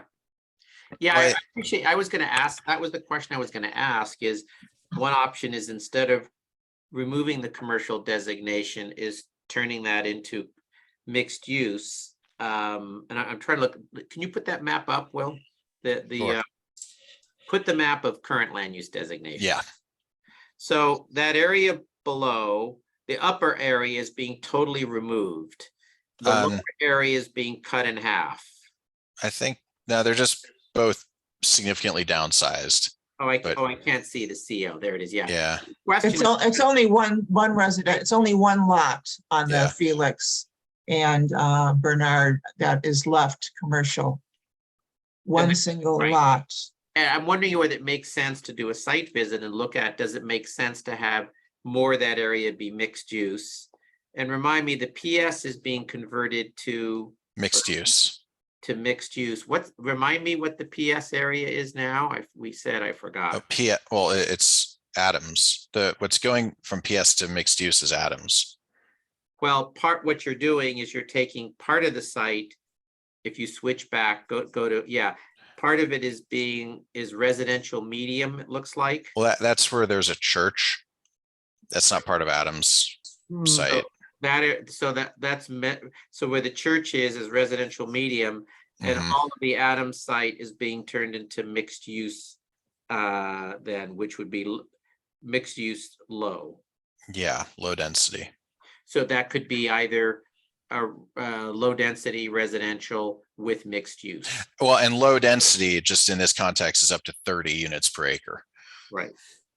And so, yeah, I mean, it's true that in the existing map, you have these two nodes, commercial nodes. Actually, it says 0 to 30. Yeah, up to 30. Right. And then in the proposed map, the two commercial nodes shrink, but you get a mixed use area that doesn't exist currently. So, I mean, we're not married to this. I mean, we just realistically, we figured houses are expensive, and if someone has paid for those to be residential properties, they're just realistically probably going to remain as residents. The ones that currently have a commercial designation, but are actually homes. But you can be an architect and practice from your home. You With can have with a a home home business. occupation. Yeah, with a home Right. occupation permit. It's just But- when you start turning it into an actual business property, commercial property is when, in our ordinance, you kind of cross the line. And that's to preserve, just the neighborhood. You don't have people coming and going all the time. But this is exactly the kind of thing that if the MAC has a strong feeling and would like to propose changes to this map, this draft map, we'd like to hear that. Well, I'm curious what other commissioners, council members feel about this. If there are any direction on that. Looking at the commercial, what it was compared to what it is, there's much larger, it was much larger over there on Bernhard and Felix, because there was a variety store several parcels up. Diller's Variety was in that larger area. But since I think that original map, there's been nothing but homes put in there. So I think there may be a business there. I did hear, I don't know what it is exactly, but I think there may be a business. So I don't know if those would be grandfathered in. Well, we don't want to change it to residential if there's an existing business, an operating business for sure. Commercials, but a mixed use would solve that. A mixed use Right. would can give do that mixed choice. You could create future shift. You can create commercial to mixed use, which is what we did in downtown El Sobrante, which gave the commercial area, gave all those property owners more choices. They could keep their commercial or they could do a mixed use. Will, I have a question. Yes. So you said earlier they wanted like 7,000 more single family homes. So how are they going to do that? No, units. Oh, units. But they're not, they don't tell us the type, but they do tell us the affordability. And so naturally, just the denser you, very generally, you can get more affordability with denser development, Right. So like a townhouse complex or something like that. Oh, or even what was mentioned earlier, getting real dense, like 300 square foot, tiny homes or very, micro unit type apartments. And don't they have requirements on how much off-street parking each unit needs? There are such requirements, but the state also allows for, there's a program called density bonus, for example, that where if a developer provides a certain percentage of affordable units, they can get relief from your zoning requirements. So parking requirements, height, setback, in order to, they get more units. So they get a bonus in the number of units they otherwise would be allowed if they provide affordable units. And to be able to accommodate those extra units, they get relief from your zoning standards. And we're quite a ways up the hill, which is not a high walk score. So most people would need to have vehicles. So it sounds like it would be a lot of street parking. Yeah, well, and so, East Richmond Heights, when we look at where we've distributed the draft, our draft distribution of those 7,600 units. So the nuance here is that we have to demonstrate to the state that we can provide that there's space for the units with the correct general plan and zoning designations. The units don't have to go on those sites. They can go anywhere and we get to count them. But those sites are the ones that we've said to the state, okay, here we have the capacity and here's the proof. And if someone does come to develop on one of those sites, it's basically a done deal. We can't say this is a housing site and then deny a housing project. So, but yeah, we get to count them wherever they go. Mm-hmm. In some areas, when they have a new development come in, they require a park that they, set aside so much land. They either have to do two things. They have to pay a park fee, an in lieu park fee, or include the park as part of the project. It just depends on the type of the unit. Yeah. Development. That's right. I think for all intents and purposes, where if you look at the draft land use plan, where new units would be located potentially is on the Adams site. right? That would be an area where there would potentially be new housing. Unless the other area would be, well, if we converted some of the existing commercial that has been reduced to commercial to mixed use. Mm-hmm. In fact, it would make sense. It seems it makes sense, even at a minimum, even the area you have as commercial could be mixed use, because you may have a property owner that says, okay, I'm going to have my store and I'm going to have residential above it. Yeah. Right. I mean, it seems to me that in a neighborhood, any commercial area should potentially be mixed use, because I mean, Kensington's the perfect example of that, right? Where there was on a vacant lot, they built in what was the commercial area, the ground level sort of commercial, I don't know what it'll be, with residential above it. And that's at the Calusa Circle. Right, right. So why wouldn't we make those mixed use? I mean, at least looking at the reduced commercial site, going to the next, the proposed. Yeah, I mean, that's fine. And actually, before I switch the maps, you see up here where I'm circling up here in El Sobrante, watch when I switch it. Yeah, right, exactly. It seems that should be what you do here. Right. The question for the community is whether it should be slightly larger and encompass more of what was previously commercial, which is now residential. Yeah, I mean, if you wanted us to keep the existing commercial and just switch those to make it mixed use on here, we can do that. What I don't know without a site visit is whether that makes sense given what's there. We shrank them based on the assessor's records and what's there. And so this should represent what's actually commercial and what's actually residential on the ground now. I mean, Joanne mentioned a point whether that residential next to the commercial, whether that property owner may say, well, actually, I want to eventually turn this into mixed use. Mm-hmm. Well, I mean, I think this is something, I mean, unless there was some consensus, on what to do. I mean, I think it's something, for the MAC to look at, to contemplate. Yeah. Okay. For sure.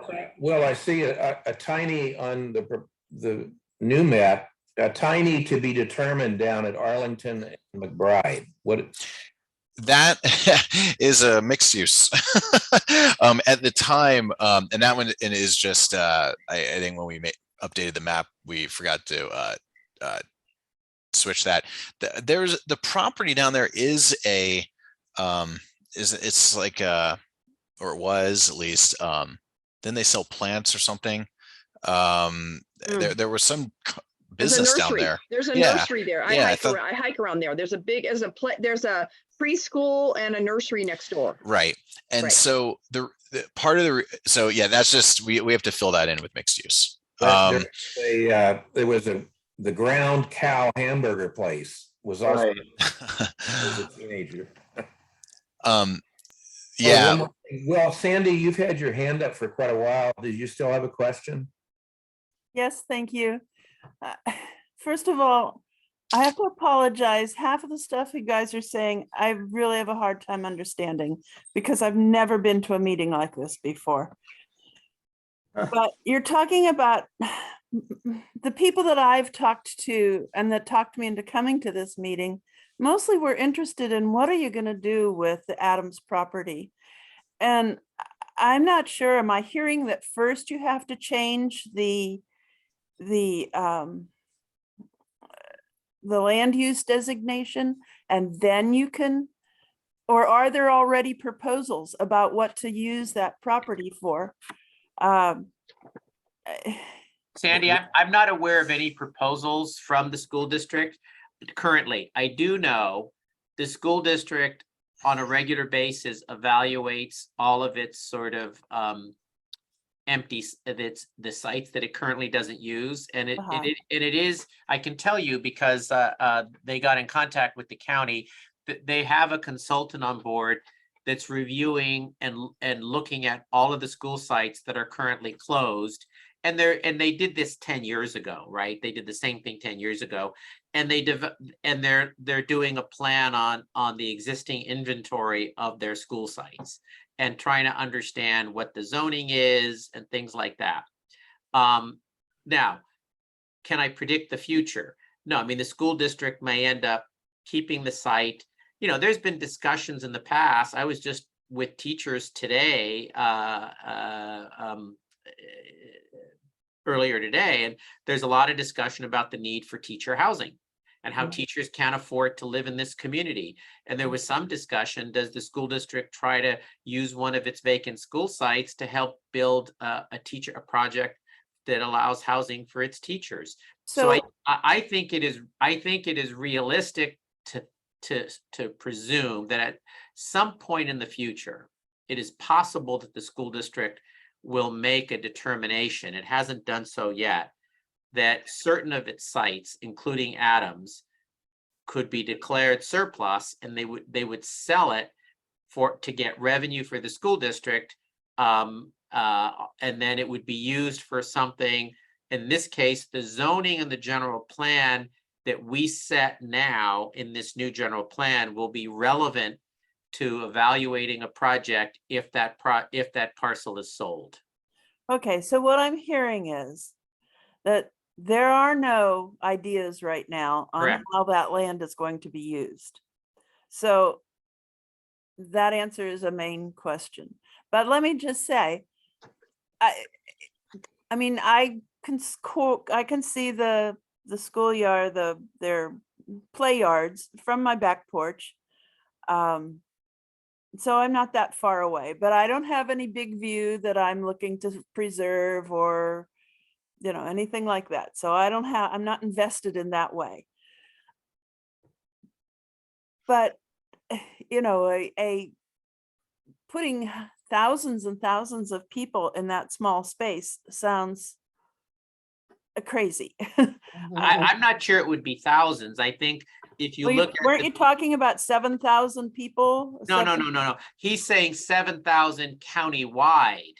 That 7,000 number is in all of the county unincorporated areas countywide. Thank you. Yes. So realistically, let's compute out what this project could have. I don't know, how many acres is that site, Will? Can we tell? I don't know off the top of my head. We saw, so that under this, you know, obviously, it's saying 0 to 30 dwelling units per acre. That doesn't mean it would be 30. I mean, that's, I think, you know, that is just the category. Every site is, Sandy, would be independently verified, but let me just do a quick search. Adams Middle School. I'm trying to see how many acres that Adele says about 5. It's 5. I'm guessing about 5, just based on a visual, like comparing that to. Okay, so 5 acres would mean it would potentially have, the most it would have is 150 units. That's a lot. And that's the most. That doesn't mean that's what it would have. In fact, remember this is a general plan designation. There would still have to be zoning, and for that site, but it would. So you know, if you look at acreage, what's a lower density on mixed on residential? Will, how many units per acre would you say on the low end? You mean just in general? Yeah. I mean, we have, you know, neighborhoods that are, you know, 2 units per acre, like in Alamo, you know, 20,000 square foot lots. Yeah, well, we're not Alamo, so Yeah. let's go to here. So let's let's say a standard size lot would be what? Single So family? like 6,000 square feet is a common size lot for like post-war, you know, just your big subdivision tracts that were built in How the many county. units per acre is that? You know, it's like 7. I mean, an acre is 43,560 square feet. So, Right. you know, 5, 6, 7, you know, it's in that neighborhood, depending on. So you could potentially have, right, 30 to 40 units up to 150. realistically, let's say it's the lower end. So I think to be honest and transparent, right, you could have 30 to 40 units, you could have 50 units. I mean, on that site, you could have 100 units. So if any development proposal would get analyzed in terms of the site, there'd be community input. The only thing that we would say with some certainty is that there would be some residential on that site. I think that, and let me just say, I don't think that's a bad thing. I mean, it's all about the scale of the development, and it's all about how the development is built. I think it is, let me just say, as one person, I think it is unrealistic for the community to expect that that site would remain vacant or a park. I would love to see some housing for teachers. I think that would be amazing. Yeah. I think, see, I think those are the kind of things to think about. So you remember the county general plan, these designations are countywide designations. The zoning and the policies can further refine what we would look at this site, right, Will? Yeah, exactly. These, the same designations are used in all the way on the other side of the county, and, you know, all points in between. So there, let's say there could be 50 units of teacher housing. I'm just saying, I think it is reasonable to expect there would be some number of units on that Adams site. I know some people will not want any development on that site. I think the general plan, if it's designated mixed use low, would mean there would be some number of units.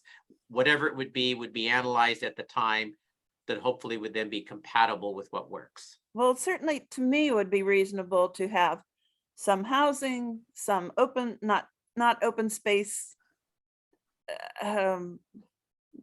green space, let's call it that, green space, and maybe, like you were talking about, some small business, something or other. That all seems reasonable to me, who has lived here for over 40 years. I know it's not going to go back to a school. I doubt that very much. Right. But is it true that the fault line goes under there? That's another thing. Yes, it is. Isn't it? Yeah, the fault line is somewhere in that area. It's yeah, and that's one of the reasons we also made it mixed use low, which has 0 units at the bottom end, that it doesn't guarantee housing there.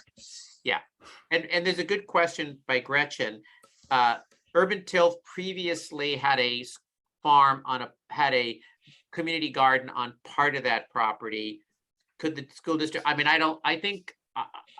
work with Urban Tilth a lot. County just provided them 3 acres of land and $1 million. They're building an urban farm in North Richmond. I don't see Urban Tilth coming back to work on this site. And a community farm could be part of a development. In other words, if a development is approved out there, you could have a community farm. I don't think it's reasonable to expect that the school district would farm it. I mean, I think the school district would be looking for revenue from the sale of the property for purposes of the school district. Where would they get the most revenue? From some type of residential development.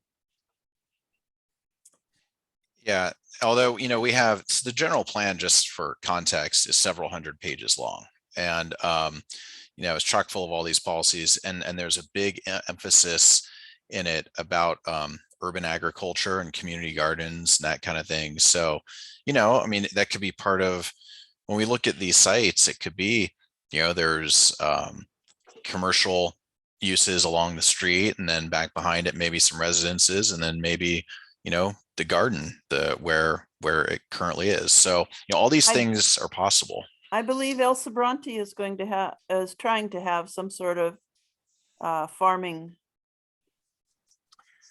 triangle thing. What they've done is, they Planting Justice. It's actually more. It's a nursery. Planting Justice, which is a nonprofit, and a church purchased the old Adachi nursery, and that would be I don't know if there may be farming on it, but it's a nursery. It would be a nursery and a community space. Yeah. But I mean, that's another good thing that could go there, would be a community gathering space. I mean, Yeah, I think it's important to realize that the school district owns the property and they're gonna look to sell it. Now, these are all the kind of things that could be part of a development proposal for the site. I think as Will says, it doesn't mean that 100% of that site's gonna be residential. It means that a development proposal could incorporate a park, a community farm, a community gathering space. That could all be part of the development. so if and when the school decides to sell this property, at that point, then do we, the community, have some input on what goes there? You would have input as part of any development proposal that would get submitted to the county for the site. And let me ask Will something. Will, there was some belief in the past that the school district was going to wanted to sell it for housing. What would have happened if the proposal came in under the current designation? So the current PS public and semi-public use designation doesn't allow for housing. So if they now, but schools, they have some exemption from local right land use controls, but I don't know that extends to them building things that aren't schools or education related. This has been coming up like with Cal about, well, is faculty housing part of the educational use or not? But that designation doesn't allow for housing. So we would just assume they would need a general plan amendment and a rezoning and all that. I think one of the things said that one of the things that happened is they were going to locate a charter school there that was going to be a lot bigger than the size of the old Adams. And we would have had very limited authority to limit the size of the school. And there was a lot of neighborhood concern about a school larger than Adams and the traffic implications. And so that actually we have less control over, because they could put a school in and it could be a larger school, and our ability to limit that is pretty limited. Whereas with this designation, the county would be able to shape the kind of development. And I see Adela's comment, which, yeah, I think we would want to see any development there be thoughtful, sustainable, and not negatively impact and traffic. I mean, the bottom line is there's no traffic generated from the site now. So there will be more traffic than now. How will it compare to the traffic that was generated when Adams was open? That would be determined based on the type of development that was proposed. Remember, at that site, there used to be traffic when there was a school. Yes, the buses came down to Larry. Right. So way I too think it fast. is not unreasonable to expect that there's going to be more traffic than today, because today there's no traffic. But the county would have the ability to analyze traffic impacts. And I think, and I can't predict what kind of development proposal, but if I were still around and on the board of supervisors, I would be looking at those same types of issues. How do we have a reasonable development that's compatible with the neighborhood, that also creates a nice community and other amenities that we would want to see as part of it? Park, farm, gathering space. I think all of those would be things that I expect the community would be weighing in on. Yeah. John, I just want to mention, there is traffic, not school traffic, but Arlington Boulevard in just recent years has gotten really bad with commute. Anytime the freeway is jammed, our street out here in the morning, our street out here in the evening is horrible. We've got, and crazy drivers. So there's already gotten worse just naturally without the school there. Right. By the freeway and go all the way through Berkeley on the Arlington. Yeah. Well, and that's because look at Waze and Google Maps send people those routes. And that's what happens now. People look at their traffic app and they're routed through streets to bypass the busy freeway. That's right. Right. Okay. Well, go ahead. No problem.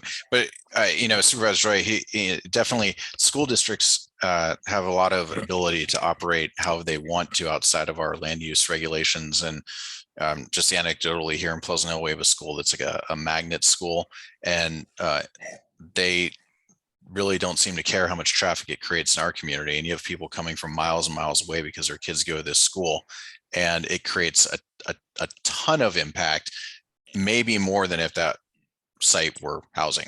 So everything that the supervisor is saying, rings true, that it's actually possible, that the school district, they wanted to do something else with the site. The county couldn't really do anything about it, and it could have more impact than possibly what this land use designation has or would entail. And and that was the issue. They've held on to sites for charter school sites. And there was a proposal a few years ago for a large charter school there. Right. All right. So I don't. Thank you, guys. I will mute myself until my next hand raising. Yeah, all good questions. This is the kind of dialogue we wanted to have. Yeah, no, this is good. We love hearing this kind of feedback. Yeah, I've got neighbors that I had hoped would come, but they're going to ask me what happened when I tell them I came. And so thank you for your patience in answering the specific questions as best you could. Thank you. You're welcome.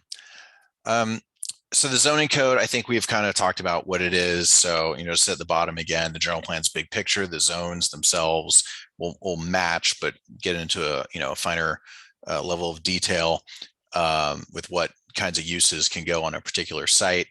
And then the third document is the climate action plan. And so, the climate action plan is basically a plan to reduce the county's greenhouse gas emissions. And we adopted one in 2015, but things change rapidly in the world of climate change and legislation and our understanding of the problem.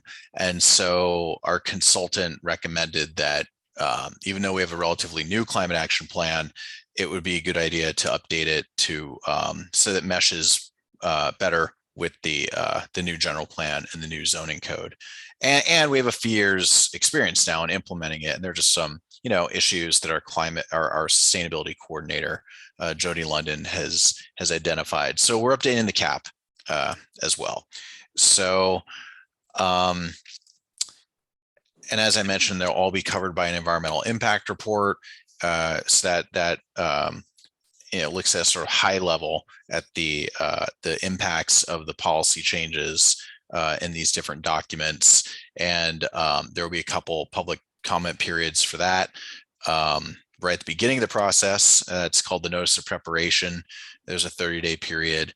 And then once we've prepared the draft DIR, it goes out for at least a 45-day public review period where anyone can comment on the adequacy of the analysis. And so ultimately, all of these documents will be adopted, not necessarily together. The zoning will follow the others. But we aim to, at this point, it's actually still more than a year out. The EIR part of this is a pretty big lift. We're reviewing the administrative draft general plan and the administrative draft climate action plan right now. We have them in-house. So we think they'll be pretty much wrapped up by the end of the year, or at least when I say wrapped up, ready for public review, ready for public comment. And then the EIR will be prepared in a lot of 2023. In fact, all of 2023 really will be public review of these documents and us responding to comments and preparing the final documents. Opportunities for public involvement. Number one is the envisioncontracosta2040.org website. And then we have all these sorts of meetings like this one, community meetings, MAC meetings, the various county commissions. We've heard from HAZMAT, Sustainability, the County Planning Commission, Supervisor Joya and Glover on the Sustainability Committee. We've had well over 100 public meetings now. Well, I shouldn't say that. Well over 100 meetings. Most of them have been public. The ones that haven't been have been by invitation of private organizations like the Economic Development Alliance, the Crockett Lions Club, all the way up to the Western States Petroleum Association. So we have, local kind of fraternal organizations all the way up to the, WSPA and kind of everyone in between. And those meetings continue, will continue as we go through the process. Online participation. So back to the website, here's a screenshot. You can sign up for the mailing list. We encourage everyone to do that, and you'll receive notification of when documents are released. We put all these meetings on the calendar there for everyone to follow. So you can do that at envisioncontracosta2040.org/online engagement. And I presume that this PowerPoint will be made available to everyone. It's a PDF. I can send it to Edgar.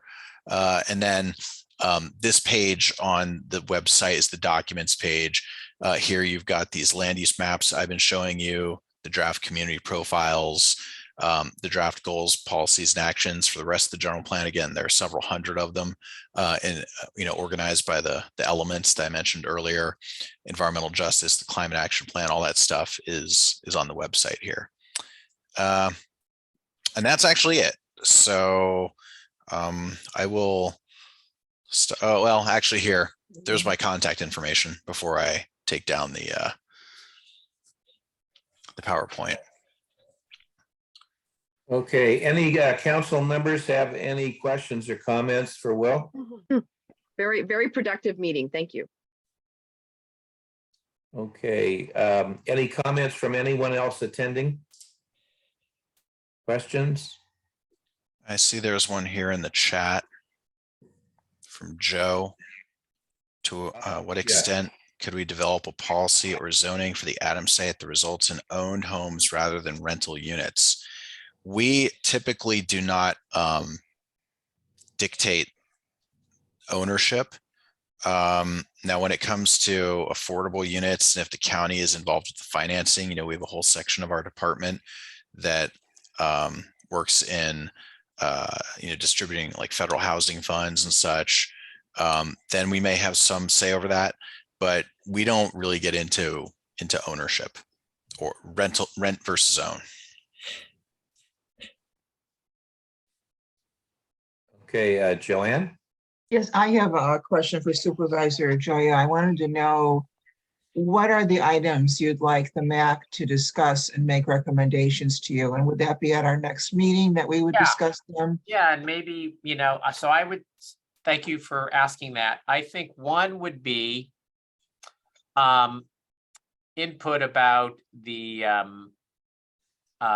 those commercial sites being mixed use instead of commercial, the existing commercial sites, and whether it should include only the area that is now commercial and make that mixed use, or should it include a wider area, an area that currently is commercial but may have residential lots on it? So what's the size? So one, should those two commercial areas be mixed use at a minimum? What's the smaller area, or should it include a larger area?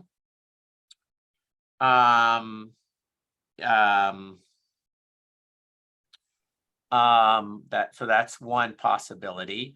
The second, I think, was the issue of views, of whether there was interest in developing a local ordinance similar to Kensington. I would prefer using the Kensington ordinance. It was well thought out, and I don't want the planning department to have to apply two separate ordinances. So, so looking at the Kensington ordinance and having that apply in East Richmond, I think that's a key decision. Will, should I ask about trees? We have a tree ordinance in Kensington that we're modifying. It doesn't have, it's not mandatory in certain ways. It's more of a mediation process.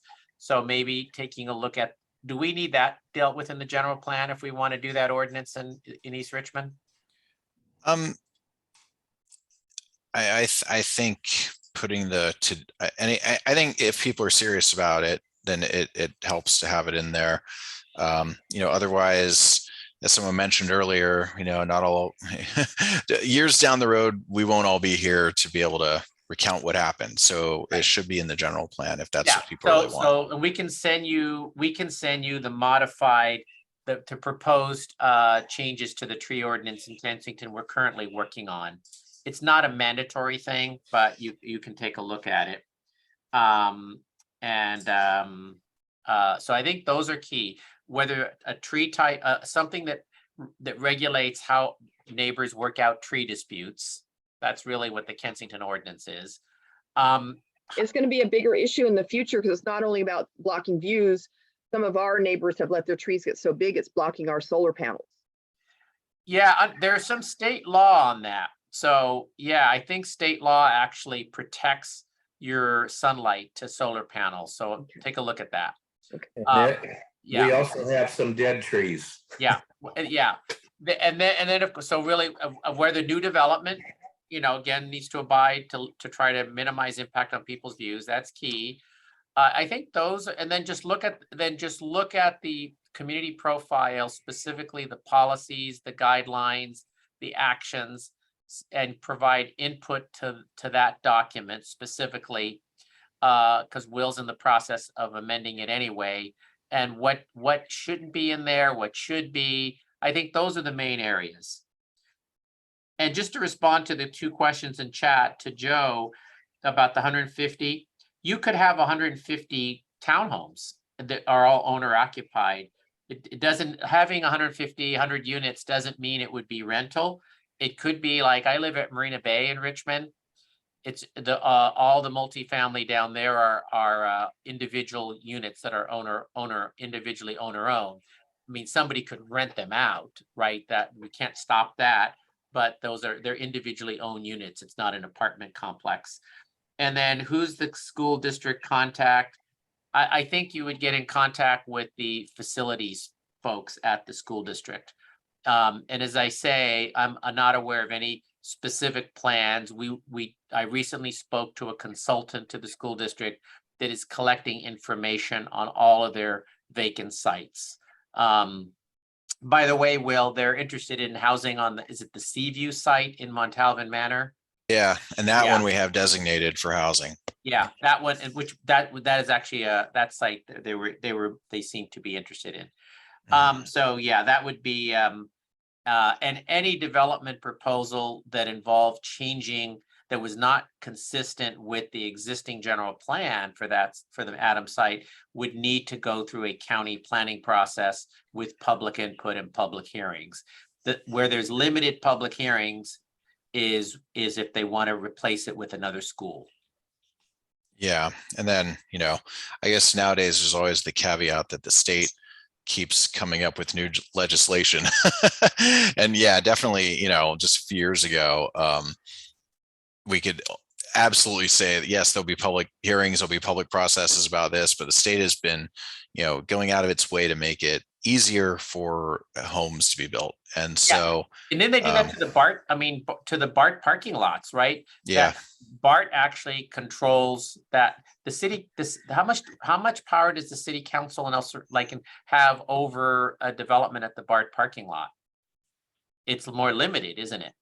Yeah, it is. Now, with the county, we only are really concerned with Pleasant Hill, right, Contra Costa Center, BART. That's only one in our jurisdiction, and it's pretty much built out, so it doesn't affect us that much. But I mean, yeah, it is. It is not entirely possible for the state in the future to pass a law that says, that limits our authority on a surplus school site that's turned into housing.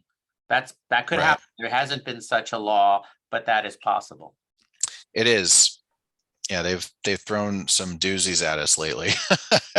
Yeah, it seems like anything is possible. And in fact, another one they've been talking about is allowing housing in all commercial designations. So yeah, it's somewhat unpredictable at the moment. Well, also, wasn't there about a proposal? In fact, Will, can you talk about this? Is a duplex allowed on any single family zoning right now? Yeah. Okay, so you can have a second. You can have we call them accessory dwelling units, and those are by right if you meet certain criteria in the zoning. The state passed a law, SB 9, that also allows for urban lot splits, as they're called, if you meet the criteria. Now, there are a lot of things that, exceptions or exemptions things like being in a historic district, being in a high fire hazard severity zone, a bunch of them. So certain lots, yeah, you can just divide it basically and build another residence plus another second unit, so you could get like 4 where you currently had 1 or 2. But that doesn't apply. And you have to have, a certain amount of land too. So we do have a map of the properties in the county that we think probably qualify for that. So you're right, Supervisor Joya, that law exists, but it's not as though, everyone can just become a land speculator and start dividing their property up.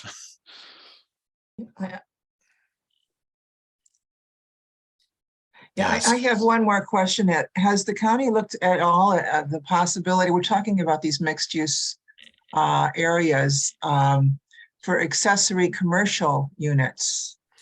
Yeah, so you and I exchanged emails about this, and it sounds pretty cool.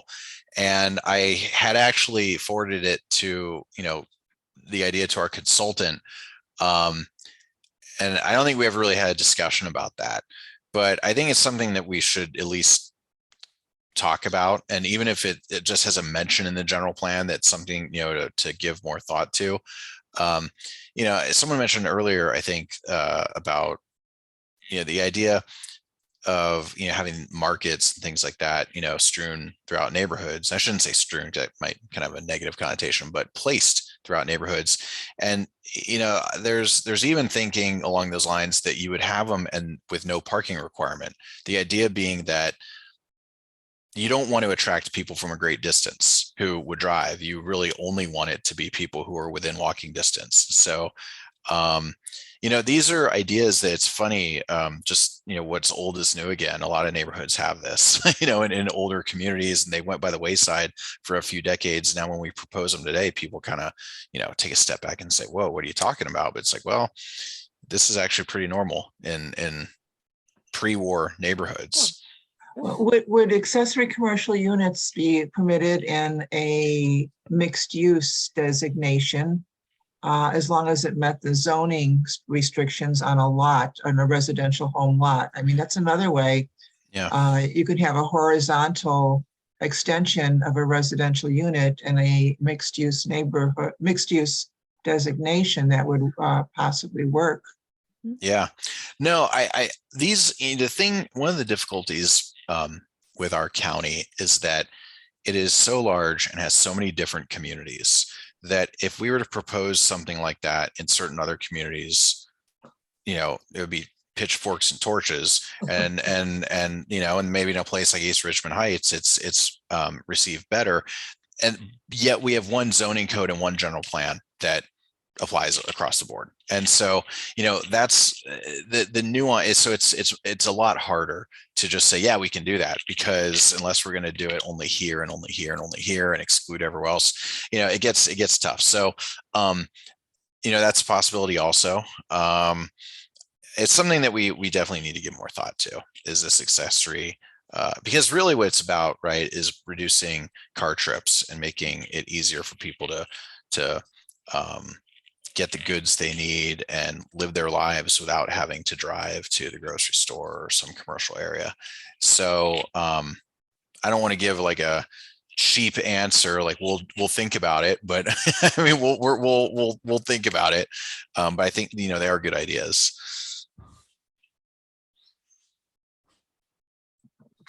Okay, anyone else have any questions or comments for Will? Okay, well, thank you very much. And thank you for having me. We really appreciate it. It was really helpful. And I guess we got some more work to do. Yes, you have some homework. Yes. All right, okay. Take care. Bye-bye. Thanks, Will. Okay, folks, I'd like to move on. We've still got a couple things here. This are subcommittee reports. Land Use Committee, Joanne, I think you guys were reviewing something. We are scheduled to do a review for I can't recall the address of property on Monday, so we would report to you at the next meeting on that, what develops to that. But we try to schedule meeting several times and weren't successful, so it's been postponed till next Monday. Okay, all right, thank you. Agenda items and speakers for upcoming MAC meetings. Is there any agenda item that any of you here would like this MAC to review? Our next meeting is going to be in November. Is there anything anyone would like to raise? I mean, I just think you should address these land use issues right away.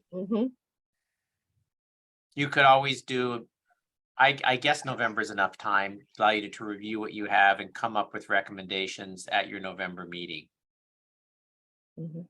Okay. Maybe we could get forwarded the tree and the view ordinance, because there's always so many of these floating around, to make sure we get the right one. Yeah, John, you're on mute. I think Will may have put a link in the chat for the Kensington ordinance, which let me take a look. If someone wants to just save that link. Yes, the Kensington ordinance is in the link. And with that is because that's the current ordinance. And what I will do, I'm going to send right now to Edgar the most recent draft of the tree ordinance, because we've made changes, and then he can send it out to you, so you'll have that. Thank you. I'm sending it now. Right. John, was the guy who was kind of spearheading that in Kensington, was his name Michael or Mike? I forgot. There's a couple of we have a working group, and let me look up. There's several people on the work group, but let me just see here. I think there was, let's see here. I just have to look at the list here. I'm looking at the list. While you're looking at the list, John, I just put it in the chat. Do you need us to send another copy of our December 2020 comment letter? Yes. Why don't you send it to me to make sure I see it? Yes. Okay, there'll be two, one from the Mirror Vista group and one from. Yeah. So on there, there's a whole group of people. Anyway, we have a work group. I'm looking through what the name of folks are here. John, there was a guy before we had COVID who I did deal with, and he sent me copies at that time. And, you know, when we were starting to look at this at that time, it made sense to us that we would want to just have it mirror what they have in Kensington. Yeah, you know? yeah. So Kensington has an ordinance. It's being revised. What I sent you is the new revised version, so that's what you should look at. And then the website has the existing codified ordinance on development for views. So that's what so those are the two things you could look at. Okay. All right. Is there anything else that you guys would like to have on the agenda for this East Richmond Heights MAC? Again, I would just like to reinforce how important it is that we should put something in writing that we really want to preserve part of that land at Mira Vista for the dog park. Okay. Oh, yeah. Yeah, that was also something on there, right? Policy language about preserving the dog park area. Right, the lower level, yeah. Yes. Yeah. I mean, we've been talking to the school district about whether they'd be willing to do a long-term lease for that. They have not been, because they want to reserve the possibility that they never know that they may need it for any school expansion of their existing school site. Okay, and that sort of touches on something that this committee's gone over. I won't take a whole lot of time with this, but I want to give you an update. I spoke to Edgar. Public Works came back on the closed Kensington Avenue path. And again, they're coming back with information that is not what any of the neighbors or neighborhood has talked about. We don't want it reopened and funded by the county. We want a fence taken down and the path that's already there open. So I asked Edgar, and he was going to get back to me that where's a meeting that I can come and talk to Public Works and lay out the simple thing that the neighborhood wants. And, you know, what's the county's response? Because this is an issue from Public Works and probably code enforcement. So I don't have any more to tell you all at this point, but I spoke to Edgar in the last week, and I need to go meet with the Public Works people, and we can get this resolved. If the county decides they're going to let it sit like it is, well, the county's got some other problems there, because that's an illegal fence. And that person acquired double the size of their property by taking that land. And, you know, our number one concern from the beginning was when that got fenced off in June 2 years ago, that was the last place where people in our entire long block could come through in a disaster. We have a fire or we have an earthquake that causes a fire up here. If Kensington Avenue and Richmond Avenue is blocked at Aqua Vista to the north, Olive to the south, those people, over 100 people that live back there cannot get out. I'll leave it at that. I'm working with Edgar. He knows what the issue is, and we'll go forward with that. So if there's nothing else for upcoming MAC meetings from anyone. Well, John, I think that's a very smart idea to keep being a squeaky wheel about that. And I also feel the same thing about that transfer pump. It bothers me. I read all through the email that you sent me, and the transfer pump really should be put in, because it's obvious from what they said that if there was a disastrous fire, they would not have enough water for us. Yeah, well, we're talking about a electric generator, and they've already made their statement. Right. And I think where this would go next is when we have our Wildcat Fire meeting. That would need to be put on that agenda. I just got from Law Chief tonight another comment from Captain Lang on that issue. It's not really worth talking about right now, but you know, that's still a big concern for us. Right. Okay. So what I'd like to do now is if we could go to Fran Capoletti. Fran has got a presentation for us, and I see your. Thanks. So yeah, if I show my little screen here, it just came up during the talk. I'm working on the history of this building, and I look forward to a future for this building too, whatever it happens, because it will probably be in that still part of the commercial area. I'll try to keep, I might shorten this a bit given how long we've been here, and maybe record a longer version, but let me see if I can share it. I think I can. Let me see. Do you see the image from the newspaper? Oh, now we do. Yes. Great. So I'm going to call this East Richmond Heights by any other name.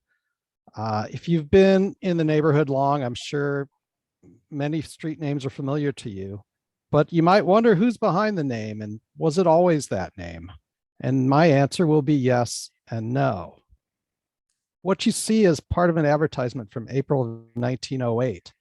It's basically promoting the area from San Pablo Avenue up to the top of the hills. Essentially, that whole area down in Richmond up to us. And the gates are a little odd to see because they were certainly wanting more people, not trying to keep them out at the time. Let's see if I can advance. So if you look at one of these early maps, this dates back to 1917, part of a planning project for the young city of Richmond. And you'll see three major tracts here.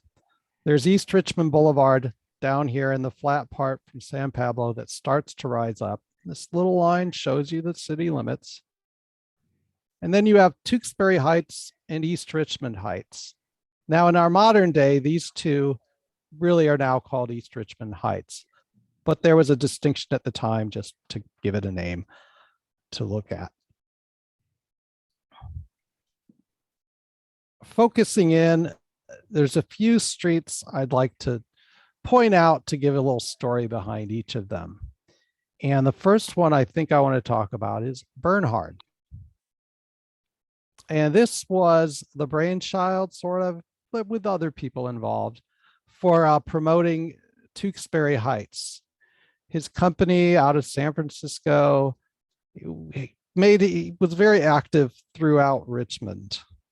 And the name Tewksbury itself goes all the way back, I think, to the beginnings of Richmond and Dr. Tewksbury and him filling in the wetlands and really promoting a big part of getting Richmond, as from Point Richmond, it marched to the east, eventually getting to us.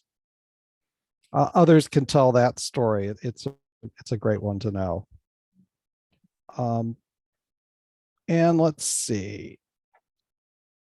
So if you look at this Tewksbury Heights, many of us in our area between Alvarado Park and Solano or so, it's talking about the views. Even then, promoting this idea, the very thing we're talking about, protecting, having an elevation, 50-foot frontage lots, and promoting the park nearby. Parks were important.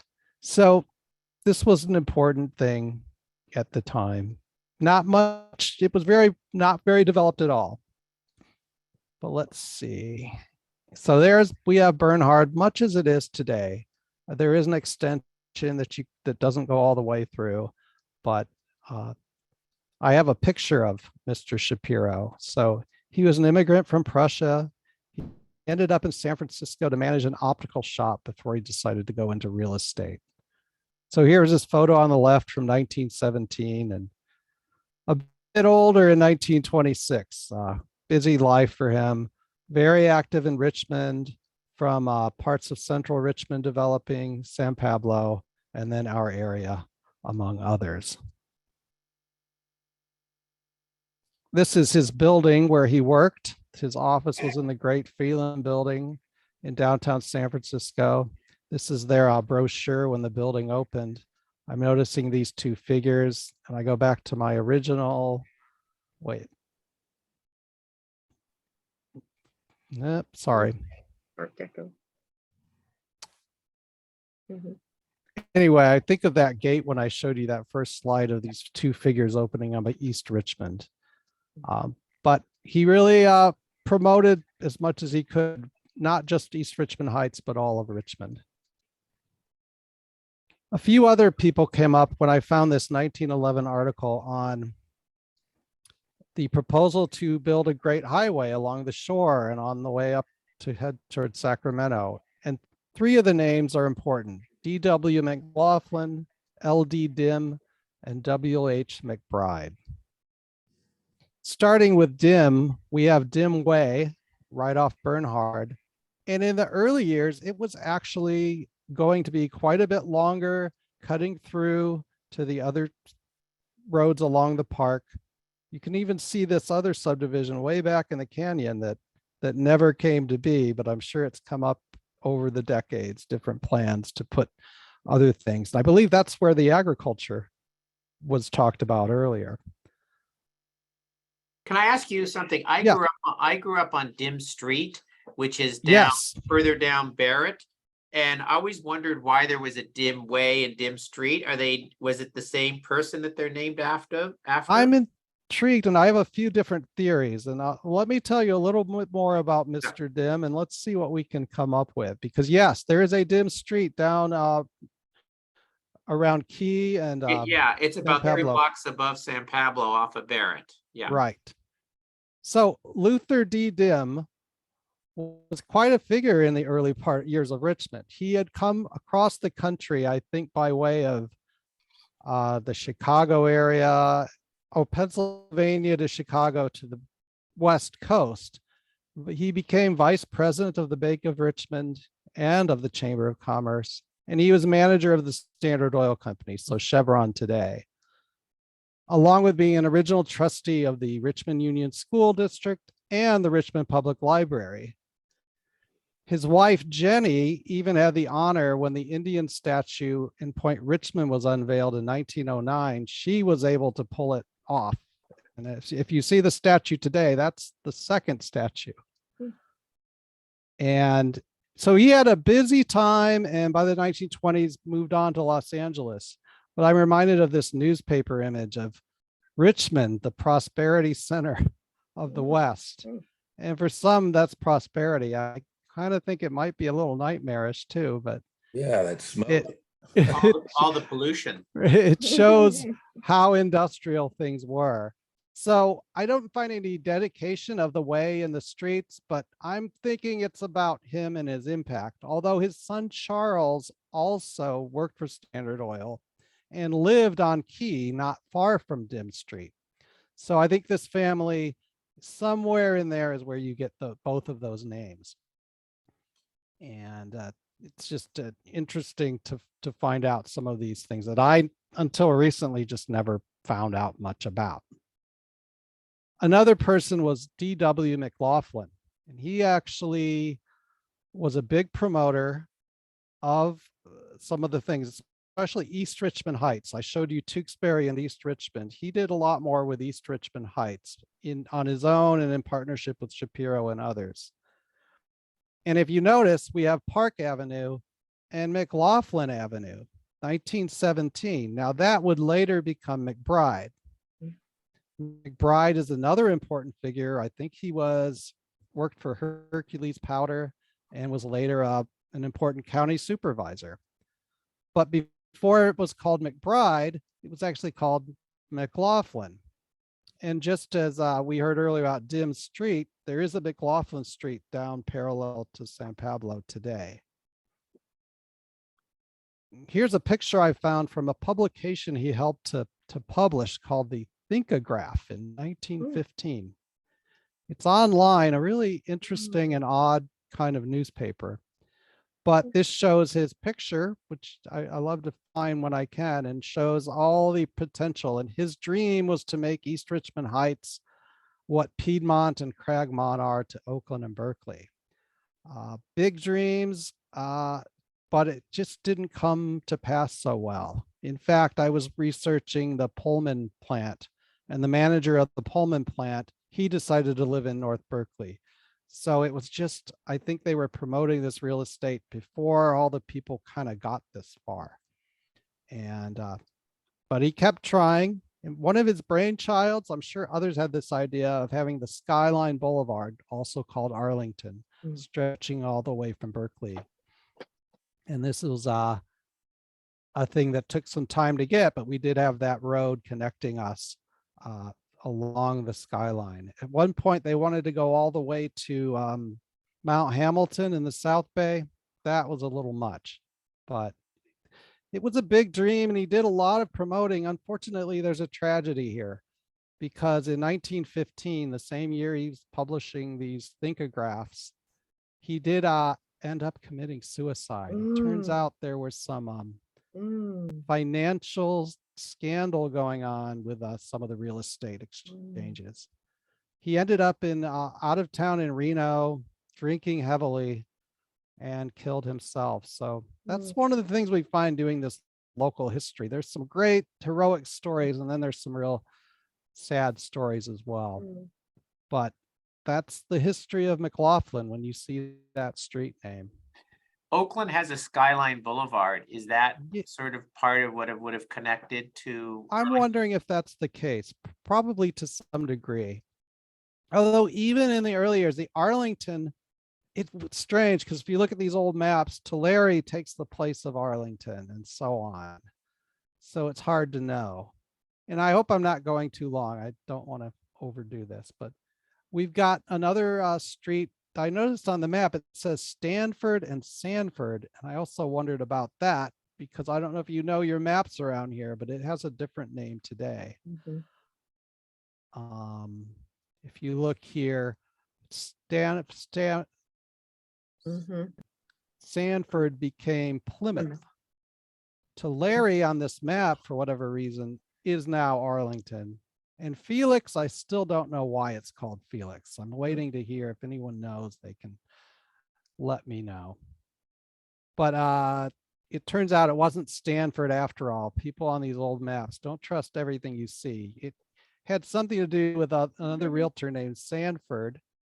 Her office on McDonald was just a block away from McLaughlin's, and I think that's what it kind of links to. So it's another, I think, forgotten name, but I'm sure at their time, especially in early Richmond, they really had a big role to play, as I'm sure real estate people do today.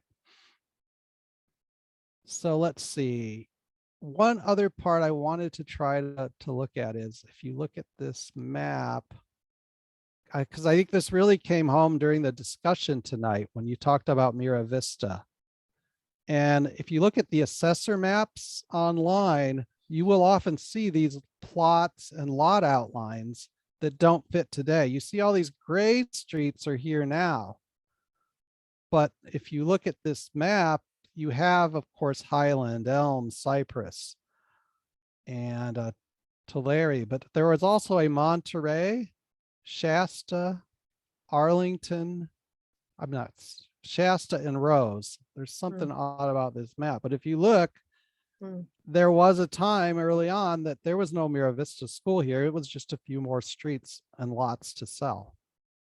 But this is really ancient history, so not trying to promote what it should be, but it's just a way of sort of putting together what once was.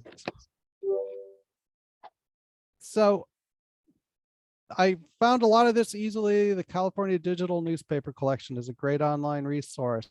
The two books, History of Contra Costa County, California, give a great history lesson in the place we live today. And a lot of these names and events are detailed. Our local assessor's office, if you're curious about where you live, great to find that, along with the Earth Sciences and Map Library at Berkeley and the plan that had this 1917 map by some famous planners. So I just want to say thanks for the opportunity to tell these stories, and hopefully it inspires other discussion and ideas. Thank you, Fran. I really enjoyed that. And I was wondering, do you ever use the library, the Richmond Museum? The Richmond Museum, I'll try to get to their archive every other month or so. I'm glad that they had an interim director who did a lot of great things, and now they have, I think, Evelyn. So I think it is a very good resource. If you haven't visited, it's definitely worth visiting and supporting. Along with the Richmond Public Library, I also value the Point Richmond History Association. So there's so much out there, and it's really good that we have it. I hope more take advantage of it. I have a question. Sure. You showed McBride, and it was spelled McBride, but the street is BRYDE. Is that the same street? Why was it changed if it was? Yeah, I think this San Francisco article in 1911 misspelled his name, because when I put up W.H. McBride, it should have a YDE. Okay. And his could be there could be a book about him, all that he did for the county and everything else. And think about this idea back in 1911, and basically envisioning Interstate 80 to a degree. Maybe it wasn't that original, but it goes back that far. So yeah, I think this is a misspelling in the newspaper. And you said who was a county supervisor? You mentioned a name. McBride. I think McBride would be. Yeah, I think you're right. County just put together a list of all county supervisors since Good. The county was formed in whenever it was 1850s, and I think I remember seeing that name. And I don't know if it fits our district. I'm pretty sure he started in Hercules and Pinole, to name two places, and maybe Martinez, but I'm sure it's definitely our side of the county that he was busy with. So, right. Yeah, until I took this on, several of these names I hadn't come up with, I always wondered about, but there's more to discover, I think. Right. People who were born and raised here, it gives us a lot of pride. Now I know the history behind the street I grew up on, Dim Street. Yeah, here's the thing, it probably is Mr. Dim, although a few of the people developers would name something for their kids. because Charles Dim was very involved throughout his life in Richmond as well. And then Shapiro had two children, one named Esmond and another named Zara. And if you know the neighborhoods, there are streets for them in different areas too. Yes. So that's just an interesting. Felix must be related to somebody. All So right. let me see. I can stop the share just so. Thank you, Fran. Yeah, I appreciate Fran, the that was opportunity. great. Thank you very much for that. And then I'll be talking to you about a couple other presentations. Right. And thanks to Edgar for helping get me on the agenda. I was where I usually get my phone call. So thank you very much. And Joanne helped. She got a preview and was very helpful in giving suggestions. Okay, that's Thanks. great. Thank you. Okay, to wrap it up here, announcements. Our MAC has one alternate seat that's vacant. So if you know anyone, we contact Edgar about serving on that position. Is there now, we have public comment, and I know we've lost a few people. Is there anything anyone wants to speak about that was not on the agenda? Okay, seeing none. Let me just say thank you for this long meeting. I know that we went a little longer, but there was so much going on there that. When is our meeting in November? Our meeting in November is Wednesday, the 16th. And I will be doing a presentation about Wildcat Canyon. I have pictures and I even have film that I have to edit. I've got some work to do on it, but you will not believe what you see out there from the 1950s and the 60s. So I plan on doing that one at our meeting. Okay, anything else? Anything for the good of the order? Okay, everyone. Thank you so much for all your time.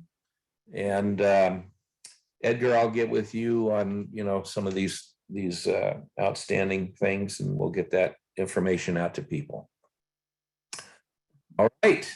Thank you. Okay, thank you. Thanks, John.